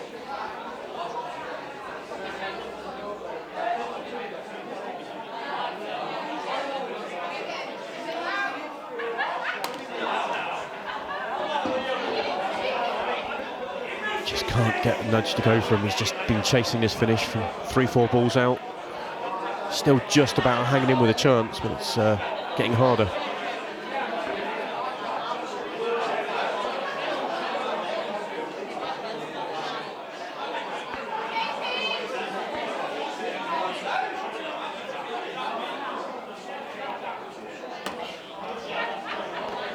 So just accepted he couldn't get a good position on the black, and he's going to try and come up with something creative. Perhaps the black off the yellow.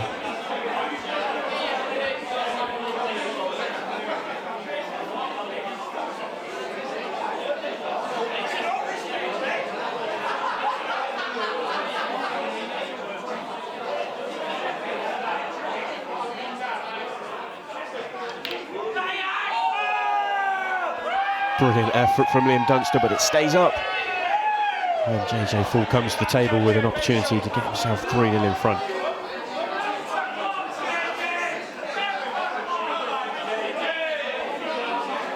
If those two yellows on the left-hand side are just a straight plant, then he may choose just to play on that rather than try and move it.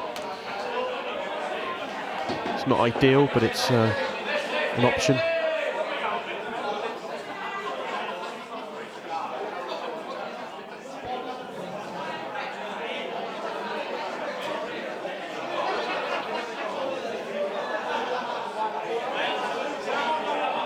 JJ's just having a really good look at that plant now.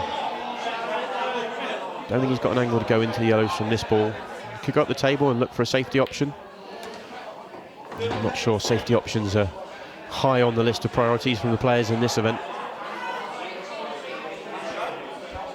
I can't help but feel this is really important moments in this match. If JJ can complete this finish or just win the frame one way or another, he's going to be a huge favourite in this match. But if he lets Liam back into the frame, he could be letting him back into the match.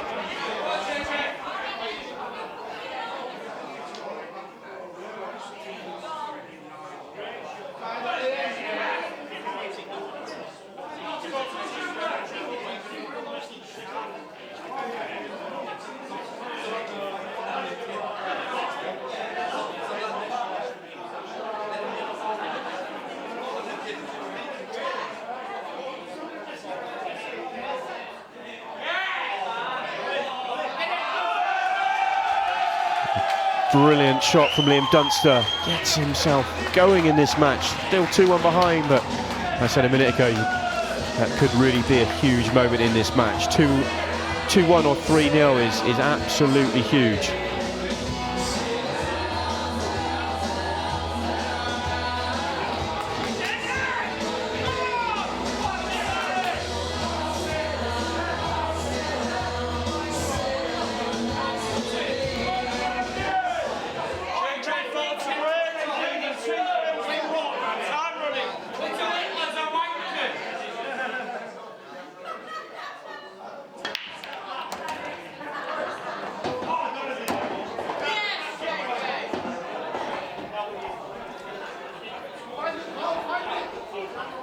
JJ didn't do a huge amount wrong in that last frame. You know, he got himself a good snooker, but Liam's just come up with a really big shot to win the frame. So he's going to be frustrated even so that he's not 3-0 in front, and the frustration will grow having made a massive break and not landed good on a ball. But he has come up with a great shot into the centre pocket.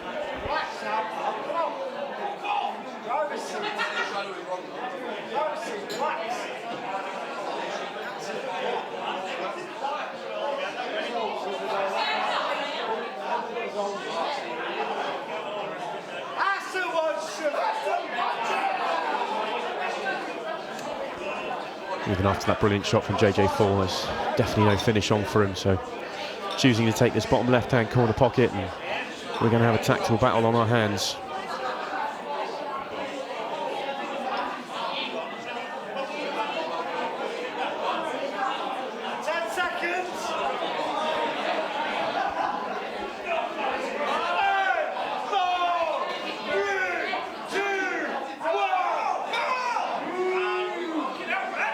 We're running out of time on the shot clock. Played it with 1 second to spare. We are still just in the 30-second element of this match. 30 seconds left of that, in fact, before we go down to the 20-second shot clock.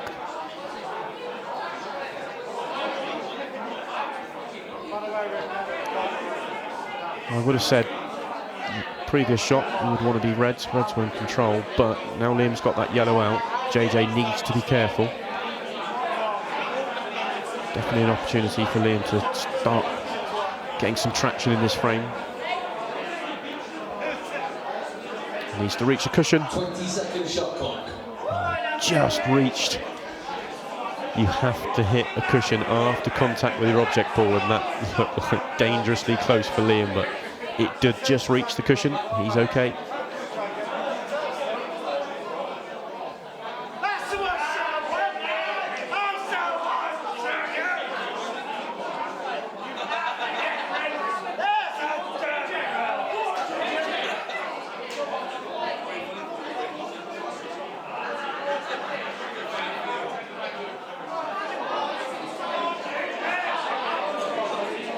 Sort of good news, bad news for Liam there. I think he's happy to nudge that yellow down the table because he knew he was getting a good white, but he's made a yellow at the bottom of the table more awkward.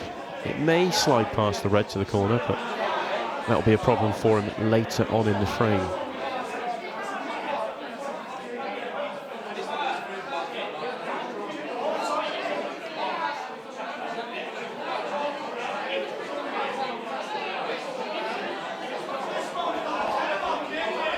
This frame's reaching a bit of a stalemate with JJ being on reds and having a bit more control than Liam in yellows, who's definitely further behind in the frame at this stage. But this is the part where the match clock starts to come into play. Liam's in a position at 2-1 behind where he can't afford for this frame to go tactical and to be drawn out too long, whereas JJ can let this tactical battle last as long as he wants. He's 2-1 in front. Currently 13 minutes left in the match. He's in no rush to move it on.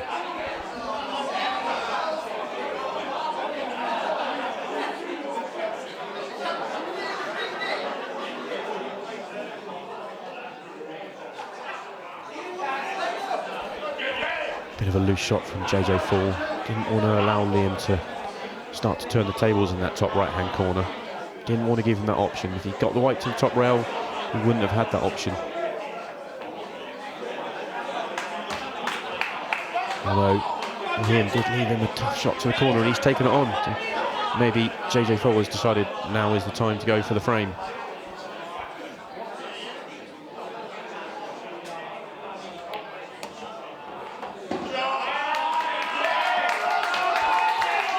Two brilliant shots at the start of this visit from JJ.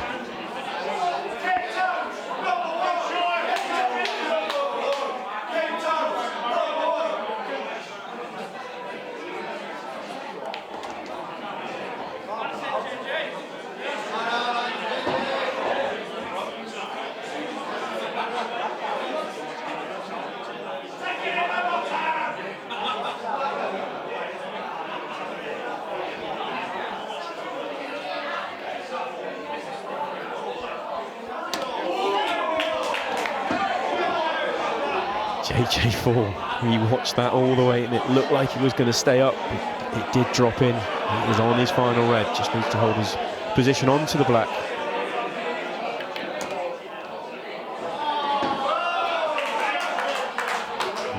He would have loved another few inches on that screw back. This is a tough cutback.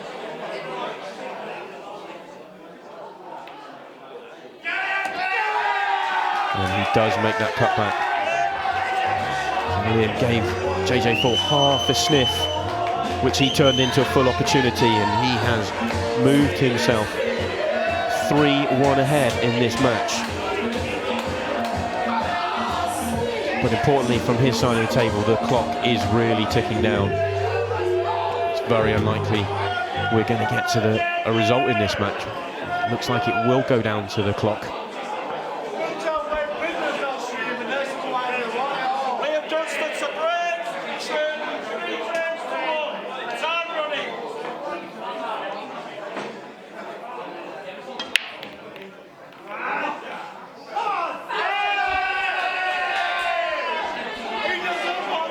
Liam looking for a replica of his previous break, doesn't get it, comes up dry, and gives JJ Fallen good opportunity now.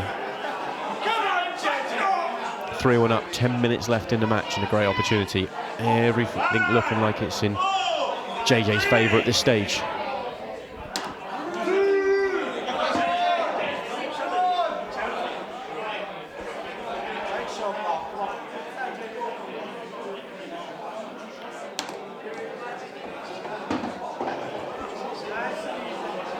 Just one red that's near a yellow in the bottom area. If there's enough room to get on that to the corner comfortably, then this is a really good opportunity. If not, then he may just look for a nudge.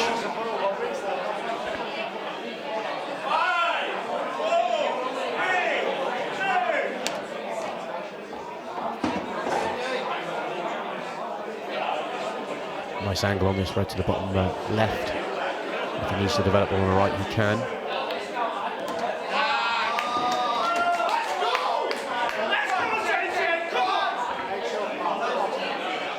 He made both in the same shot, and he'll be absolutely thrilled with that. Nice angle on this to drift up for his last red. Avoids the middle pocket, and he does. And simple from here.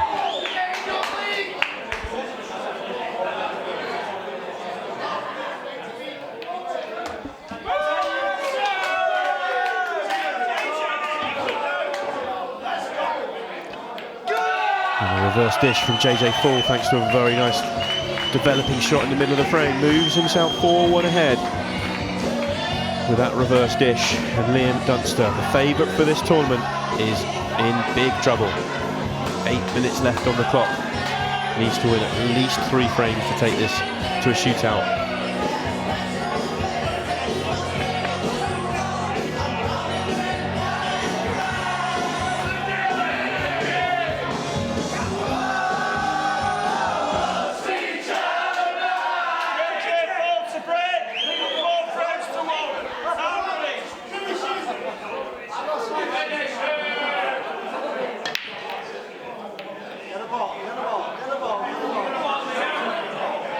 Just when everything's going JJ's way, he comes up dry. So Liam Dunster, what have you got?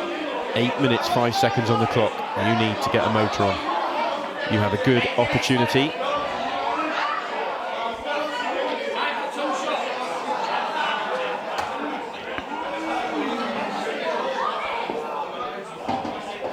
Really good chance now on yellows.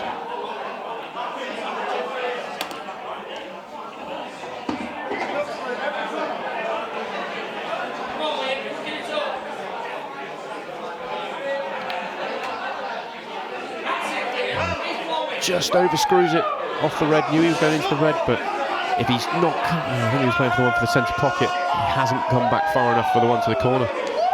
May have to swerve this round.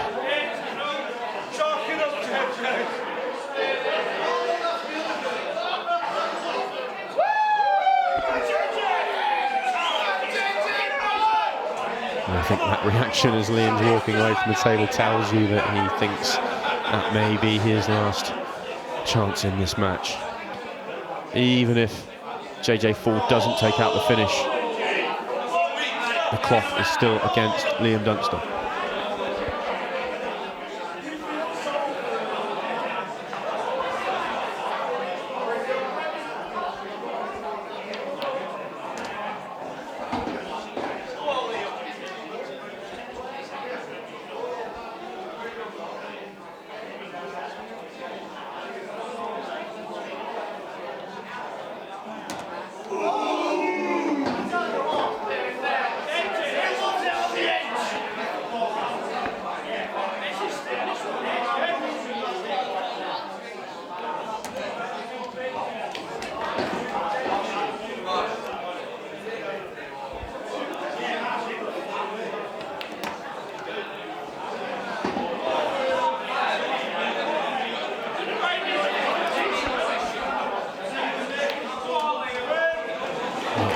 Two bites at the cherry, but Liam does manage to cut the gap to 4-2. Under 6 minutes left in this match now, so he is still really up against it. He is doing all he can at this stage.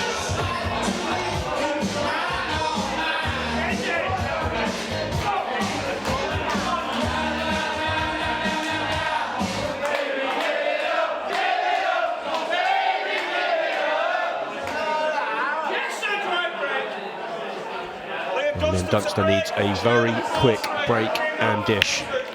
Well, he's got a ball and he's got a chance. It's a decent split for him.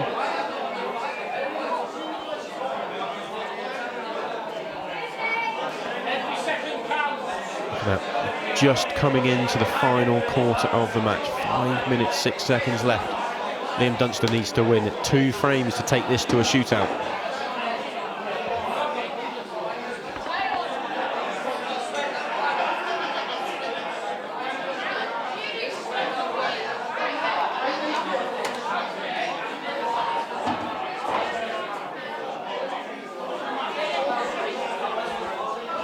Really good job, really a good opportunity for Liam Dunster. That red in the middle of the table just being perhaps a little bit problematic. I don't think it goes to the left centre, definitely doesn't go to the right centre.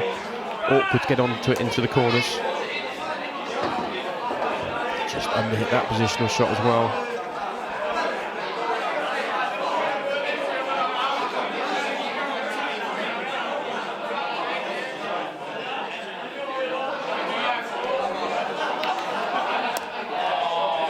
Brilliant shot from Liam Dunster, absolutely brilliant. Manages to get himself back into a good position, having left himself slightly low, but it also opens up the bad red in the middle of the table in one foul swoop. So really good shot and should complete the job now.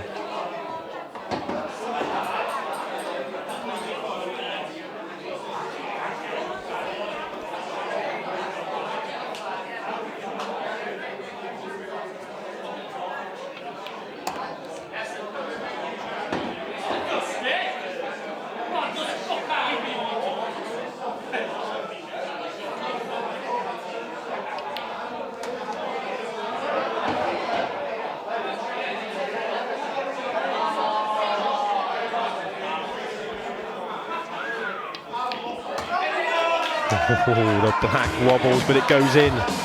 So Liam Dunster does complete the breaking dish with a brilliant shot in the middle of the frame to open it up. But there is under 3.5 minutes left in this match. And it is JJ's break.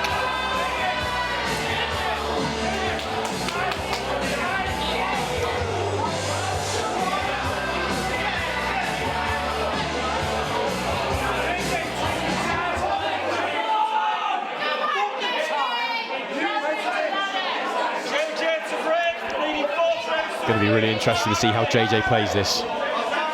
Well within his rights to take his time on this break, use his full 20 seconds, but he's not, he's going straight after it.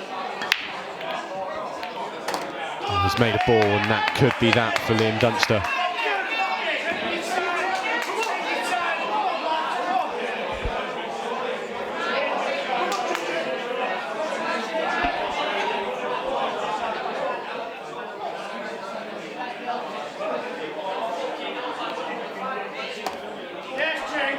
There is 2 minutes, 6 seconds left in this match.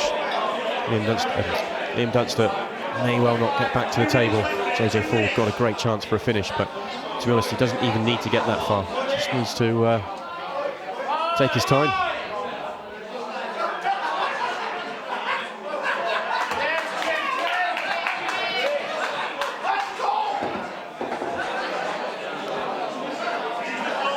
Brilliant pop through the gap of the yellows. Didn't look like that was on. Found the path. He's on this one to the bottom left.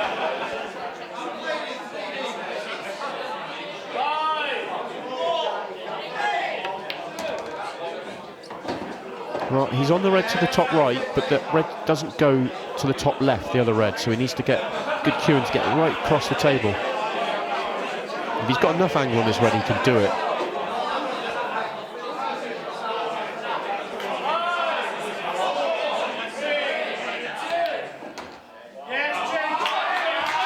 Played a brilliant shot.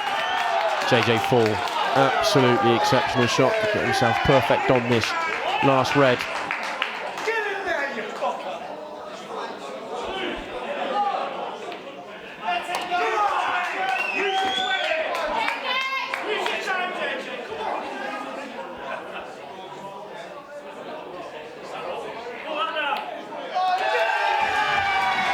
And in goes black, and a really good finish for JJ Fall to get himself victory in this match with a 5-3 scoreline over Liam Dunster.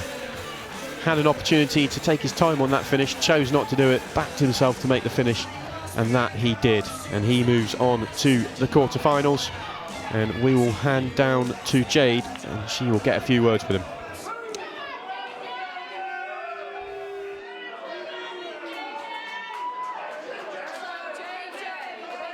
Congratulations. How does it? It's quite close at one point. Did you still feel in control of the match? First time ever I've been clock watching, so I was getting a bit nervous when he had 4 minutes left and it was getting to 1 frame down. So if I had a bad break there, I think he could have finished for the shootout. Does the shot clock put you off? Does it put you under more pressure, or are you used to playing in pressures like this? It's a different time of pressure because it's like a rushing pressure to get it done. So I've probably taken shots on that I would normally not take on. Yeah. So it's just the way the game goes. Yeah. I was fortunate in the beginning to get a 2-0 lead and just build up from there. Yeah. Well, you just said you took shots you wouldn't normally take.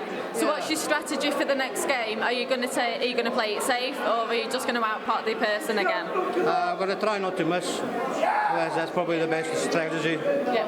Well, we wish you all the best. Good luck, and we look forward to seeing you in the next round. Thank you. Look forward to it. Thank you.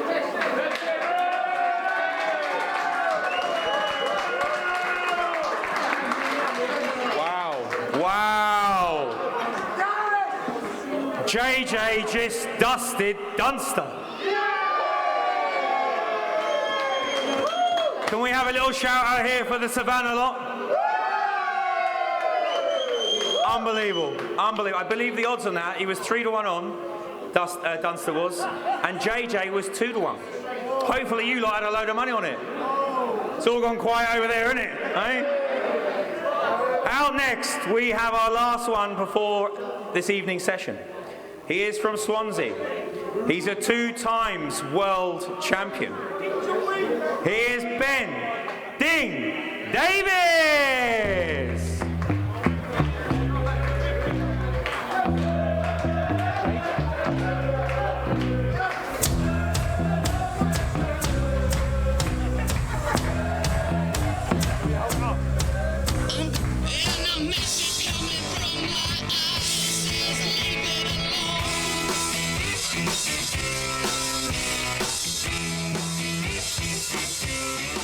Up next, here we go. We have a lad from Blackpool. Anybody in here from Blackpool?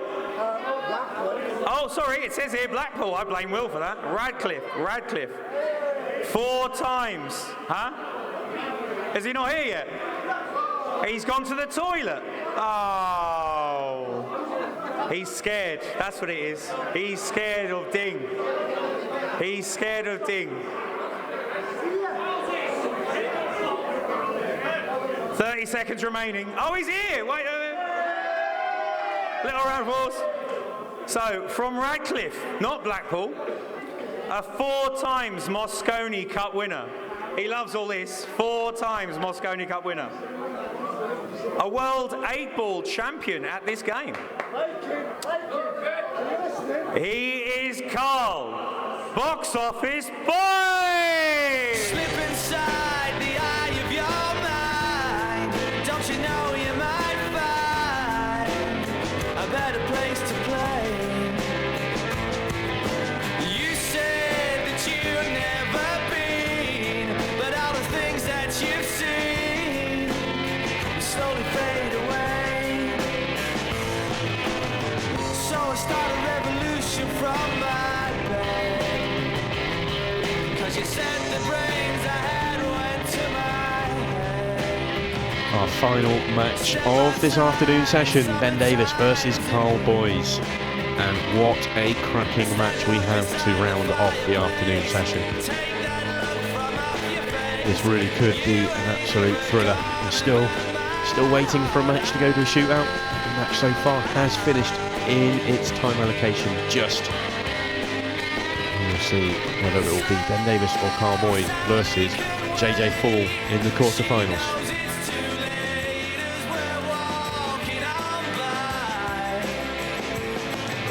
Soul signs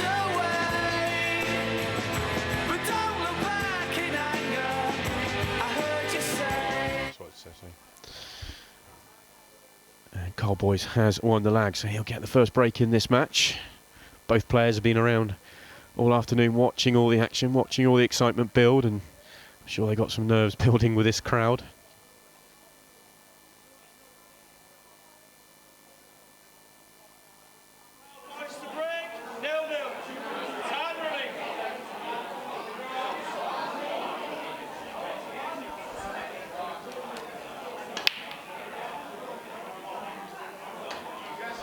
Nice big break from Carl Boyes to start this match off.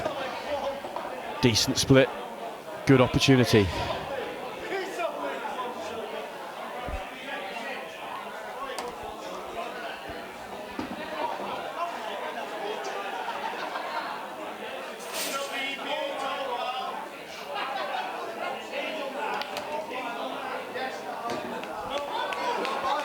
Chose to move the red that was on the side rail. Could have left it there and played on it, but chose to move it, and it's come out okay.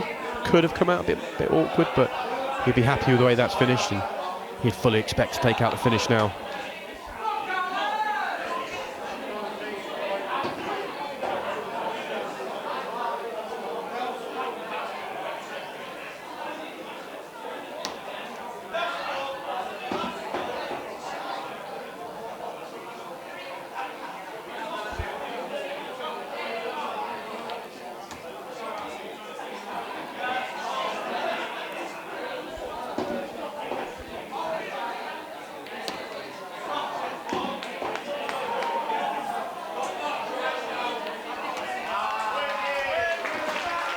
And no mistakes from Carl Boyes. What a start to this match.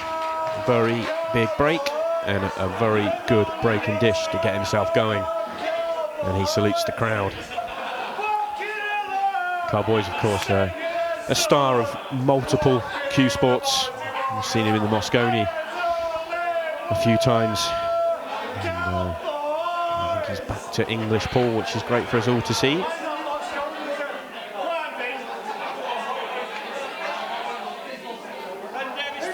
Ben Davis, of course, a big star in the black ball world, multiple world champion.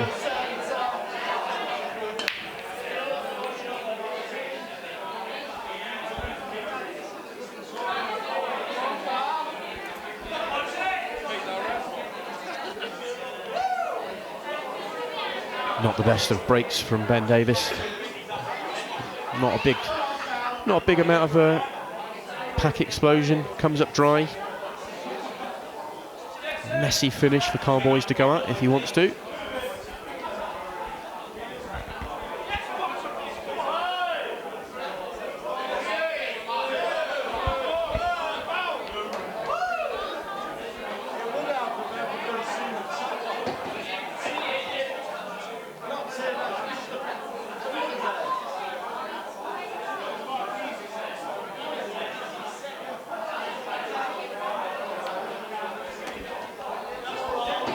Choosing to go after these yellows and just nudges them open a little bit with that previous shot. Still got that one just near the red at the bottom end of the table. It's just awkward enough, but I think he can nudge into it now. That's okay. He just run away from his work a little bit, but he's still on this yellow to the left centre. And there's another yellow at the top of the table, so he can go up and then come back down.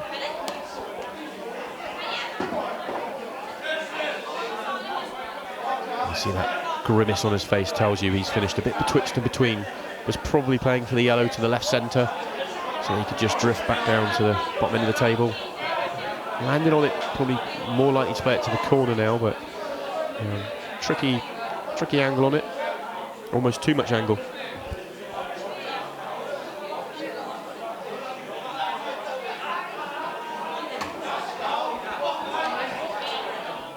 Is why he's finished where he has, just had too much angle, and he's on this next ball. He can take either yellow to the corner or the middle, but it's the position that he's going to have afterwards. The white's just running loose. He's not good on either ball. I'm not sure if a double's an option.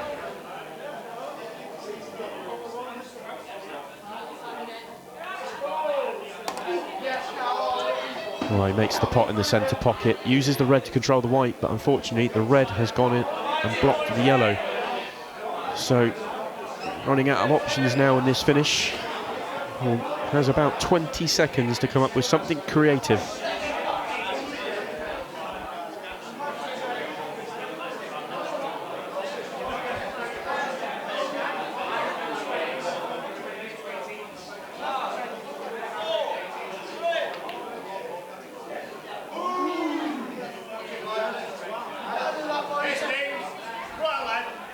It wasn't to be, and it just shows you sometimes, you know, it looks simple, 3 balls out. If he finishes straight on the yellow to the corner or the middle, depending on which way he played it, he would have made no mistake with that finish.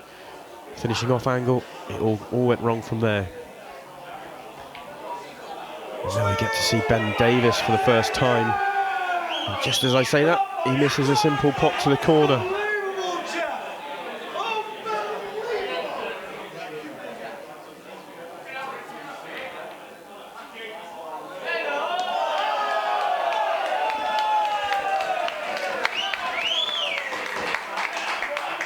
It took its time, but the yellow does drop. Cowboys had to play that yellow off the red to open up the pocket for the black, and it looked like it was going to hang on the jaw, but eventually fell in.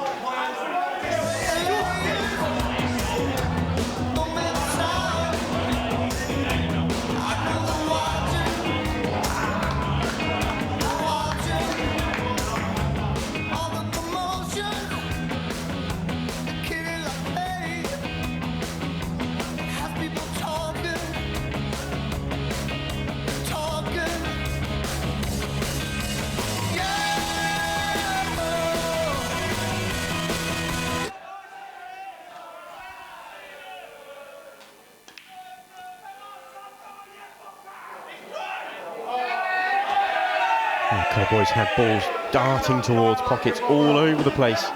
Didn't look like any were going to drop. The last ball rolling does fall in. And so he gets first opportunity once again. Can he make another break and dish? Get himself 3-0 ahead in this match.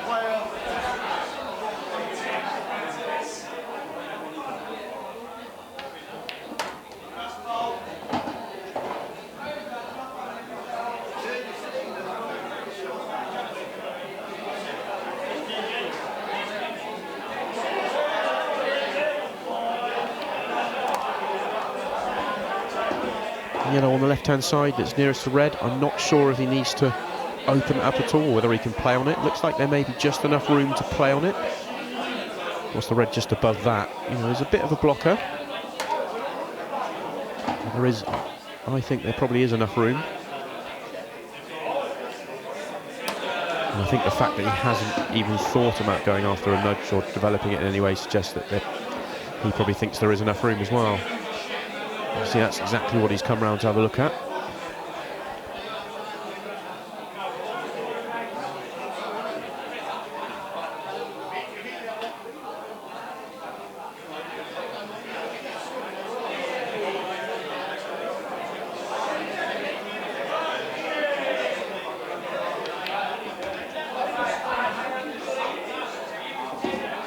I'm not sure he's on it now. Looks like he's maybe a bit touch too thin on it. Can't quite see enough of the yellow to make the pot. And if that's the case, it's difficult. Maybe because he's walked around the table and had a look at the next ball, maybe he has got just enough of this yellow to pot it. Oh, yeah, he did. Comfortably.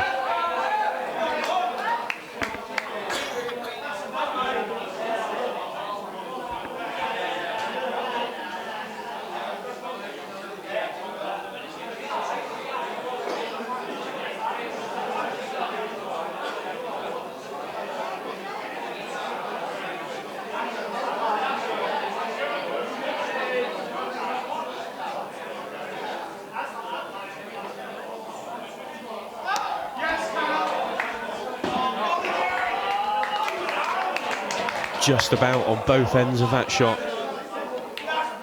Looked for a second like the yellow was going to stay up, and it looked like the white was going behind the red. Neither happened. The Cowboys does complete the break and dish to move 3-0 in front in this match.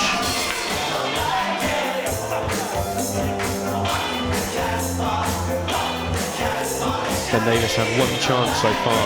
missed the ball down the rail. Other than that, it has been all Carl Boys. 2 breaking dishes, 2 chances, took him 2 chances to win the frame off Ben's break.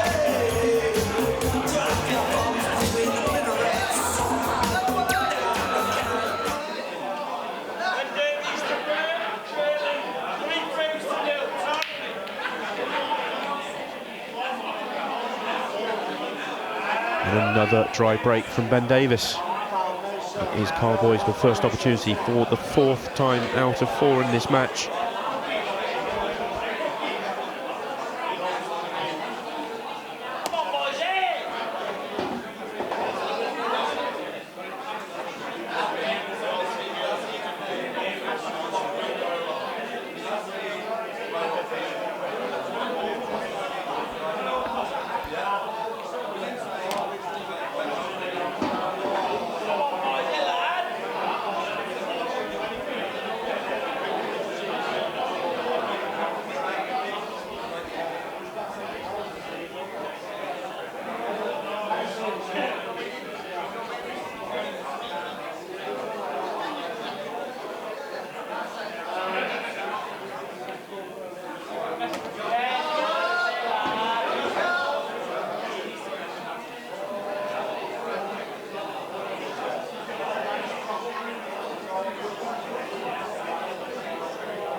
Carl Boys was putting all his attention on that black and just took his eye off the pot.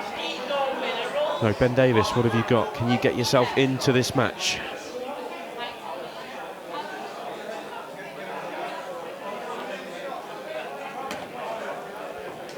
The red above the black doesn't go to the corner pocket, so he needs to work that ball out.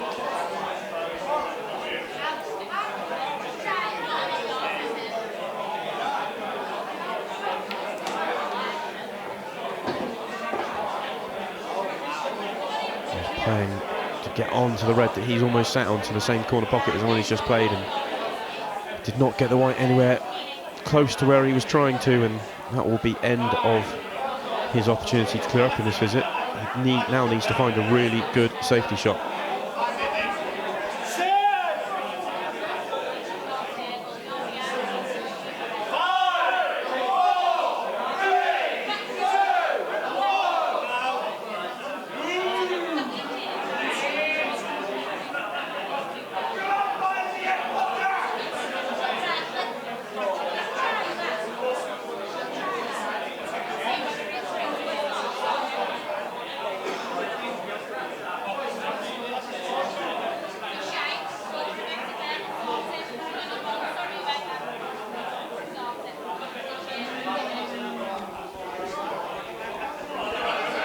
Will Ben Davis be tempted by this plant into the middle pocket? What other options does he have? Tough pot at the bottom end of the table. He could take the one to the bottom left, drift down behind the black. But it'd be a good chance that you could get a snooker if you miss it, but it's not guaranteed. He makes the plant in the middle, you'd expect him to win the frame.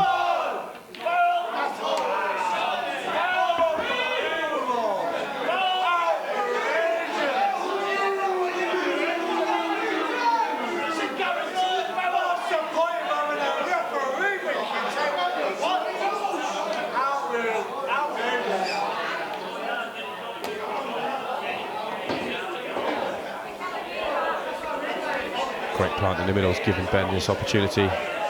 One good positional shot from the top to the bottom.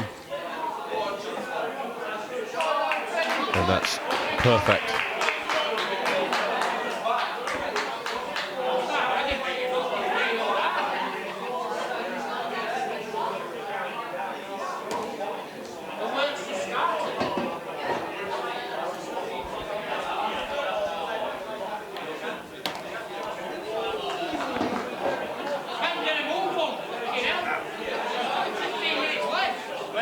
Simple Black to get himself on the board. Cut his deficit to 3-1. Missed pot by Cowboys when it looked like he was set to go 4-0 ahead. He's given Ben Davis that opportunity. And perhaps just about keeping him in this match.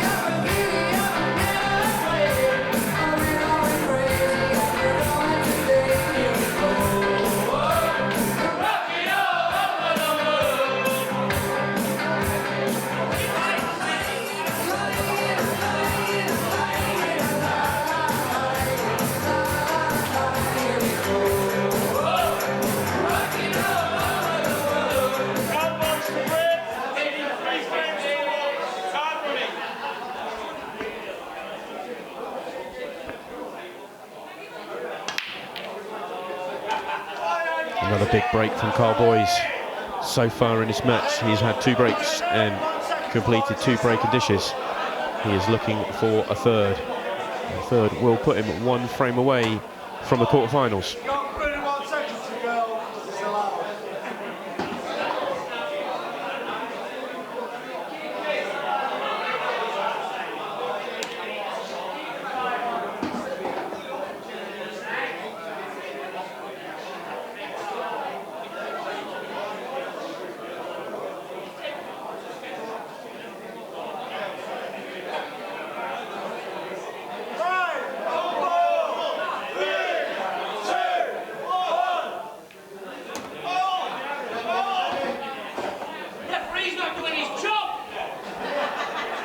Carl's worked these out nicely. He's going to be keen to leave the red to the bottom left as his last ball because it gives the easiest position onto the black.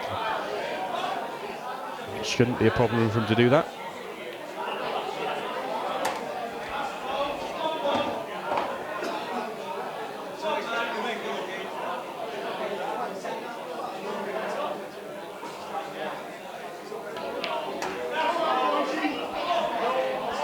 Got into that a fraction too much, but I think he can just drop this in pocket weight and hold the white straight enough onto that red to the left corner.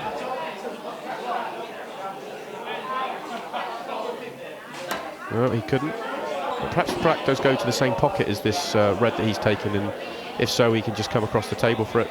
Perhaps look to target one of the yellows as a holder.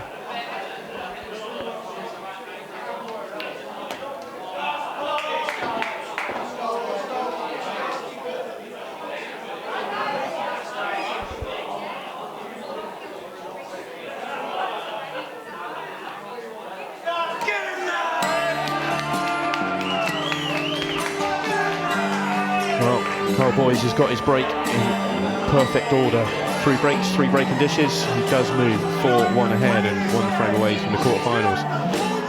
The 2018 World Champion is in quite a bit of trouble now.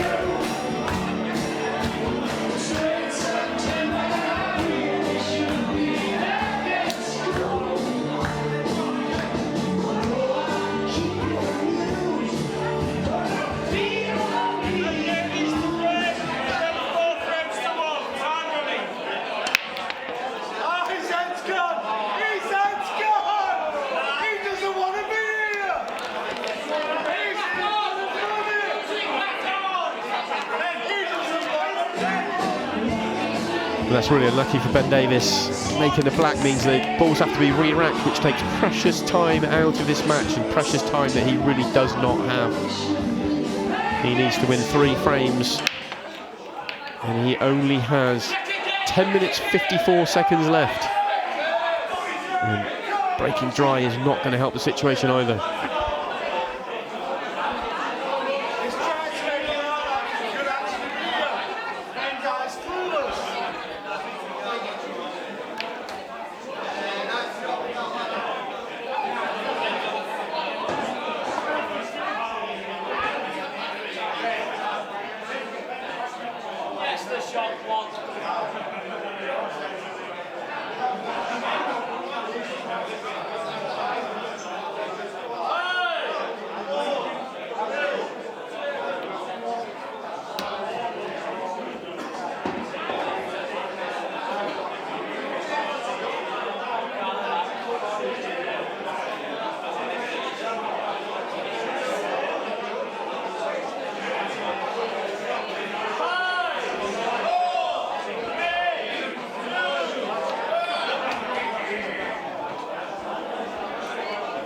Carl would have liked to have come back an extra couple of inches and been able to take one of these two reds to the right centre next. I'm not to the right corner next. I'm not sure he's quite on the one to the right middle. He might be. If he is, it's not too bad.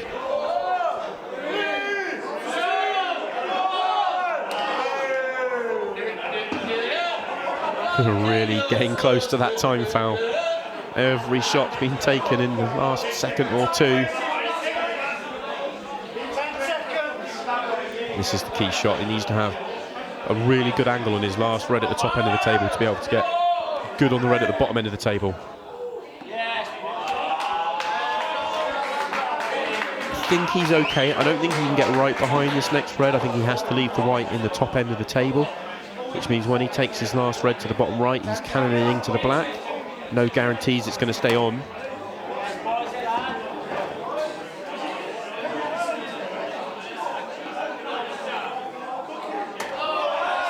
Controlled it really well.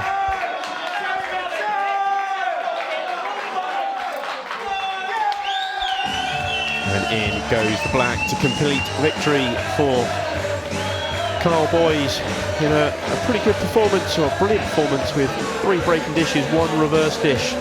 Just that one missed pot in frame 4 for him. Ben Davis' side of the table didn't get a huge amount to go at. Broke dry 3 times. Frame 2 he did get an opportunity in where he missed the pot. But it was really all about Carl Boys in that match. And we'll go down, see, get a few words with him, and he's with Jade now.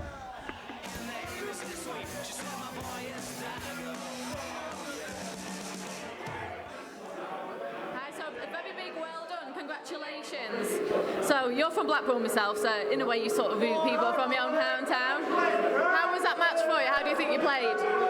I played all right for somebody who doesn't play.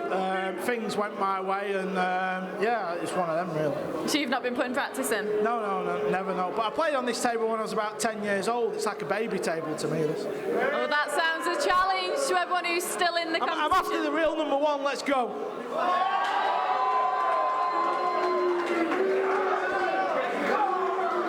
Well guys, that wraps up this afternoon's session. We've had some amazing matches, amazing players, a great crowd today as well. So make sure you tune in at 7:30 Free Sports TV, where we'll be live for this evening's session. See you then.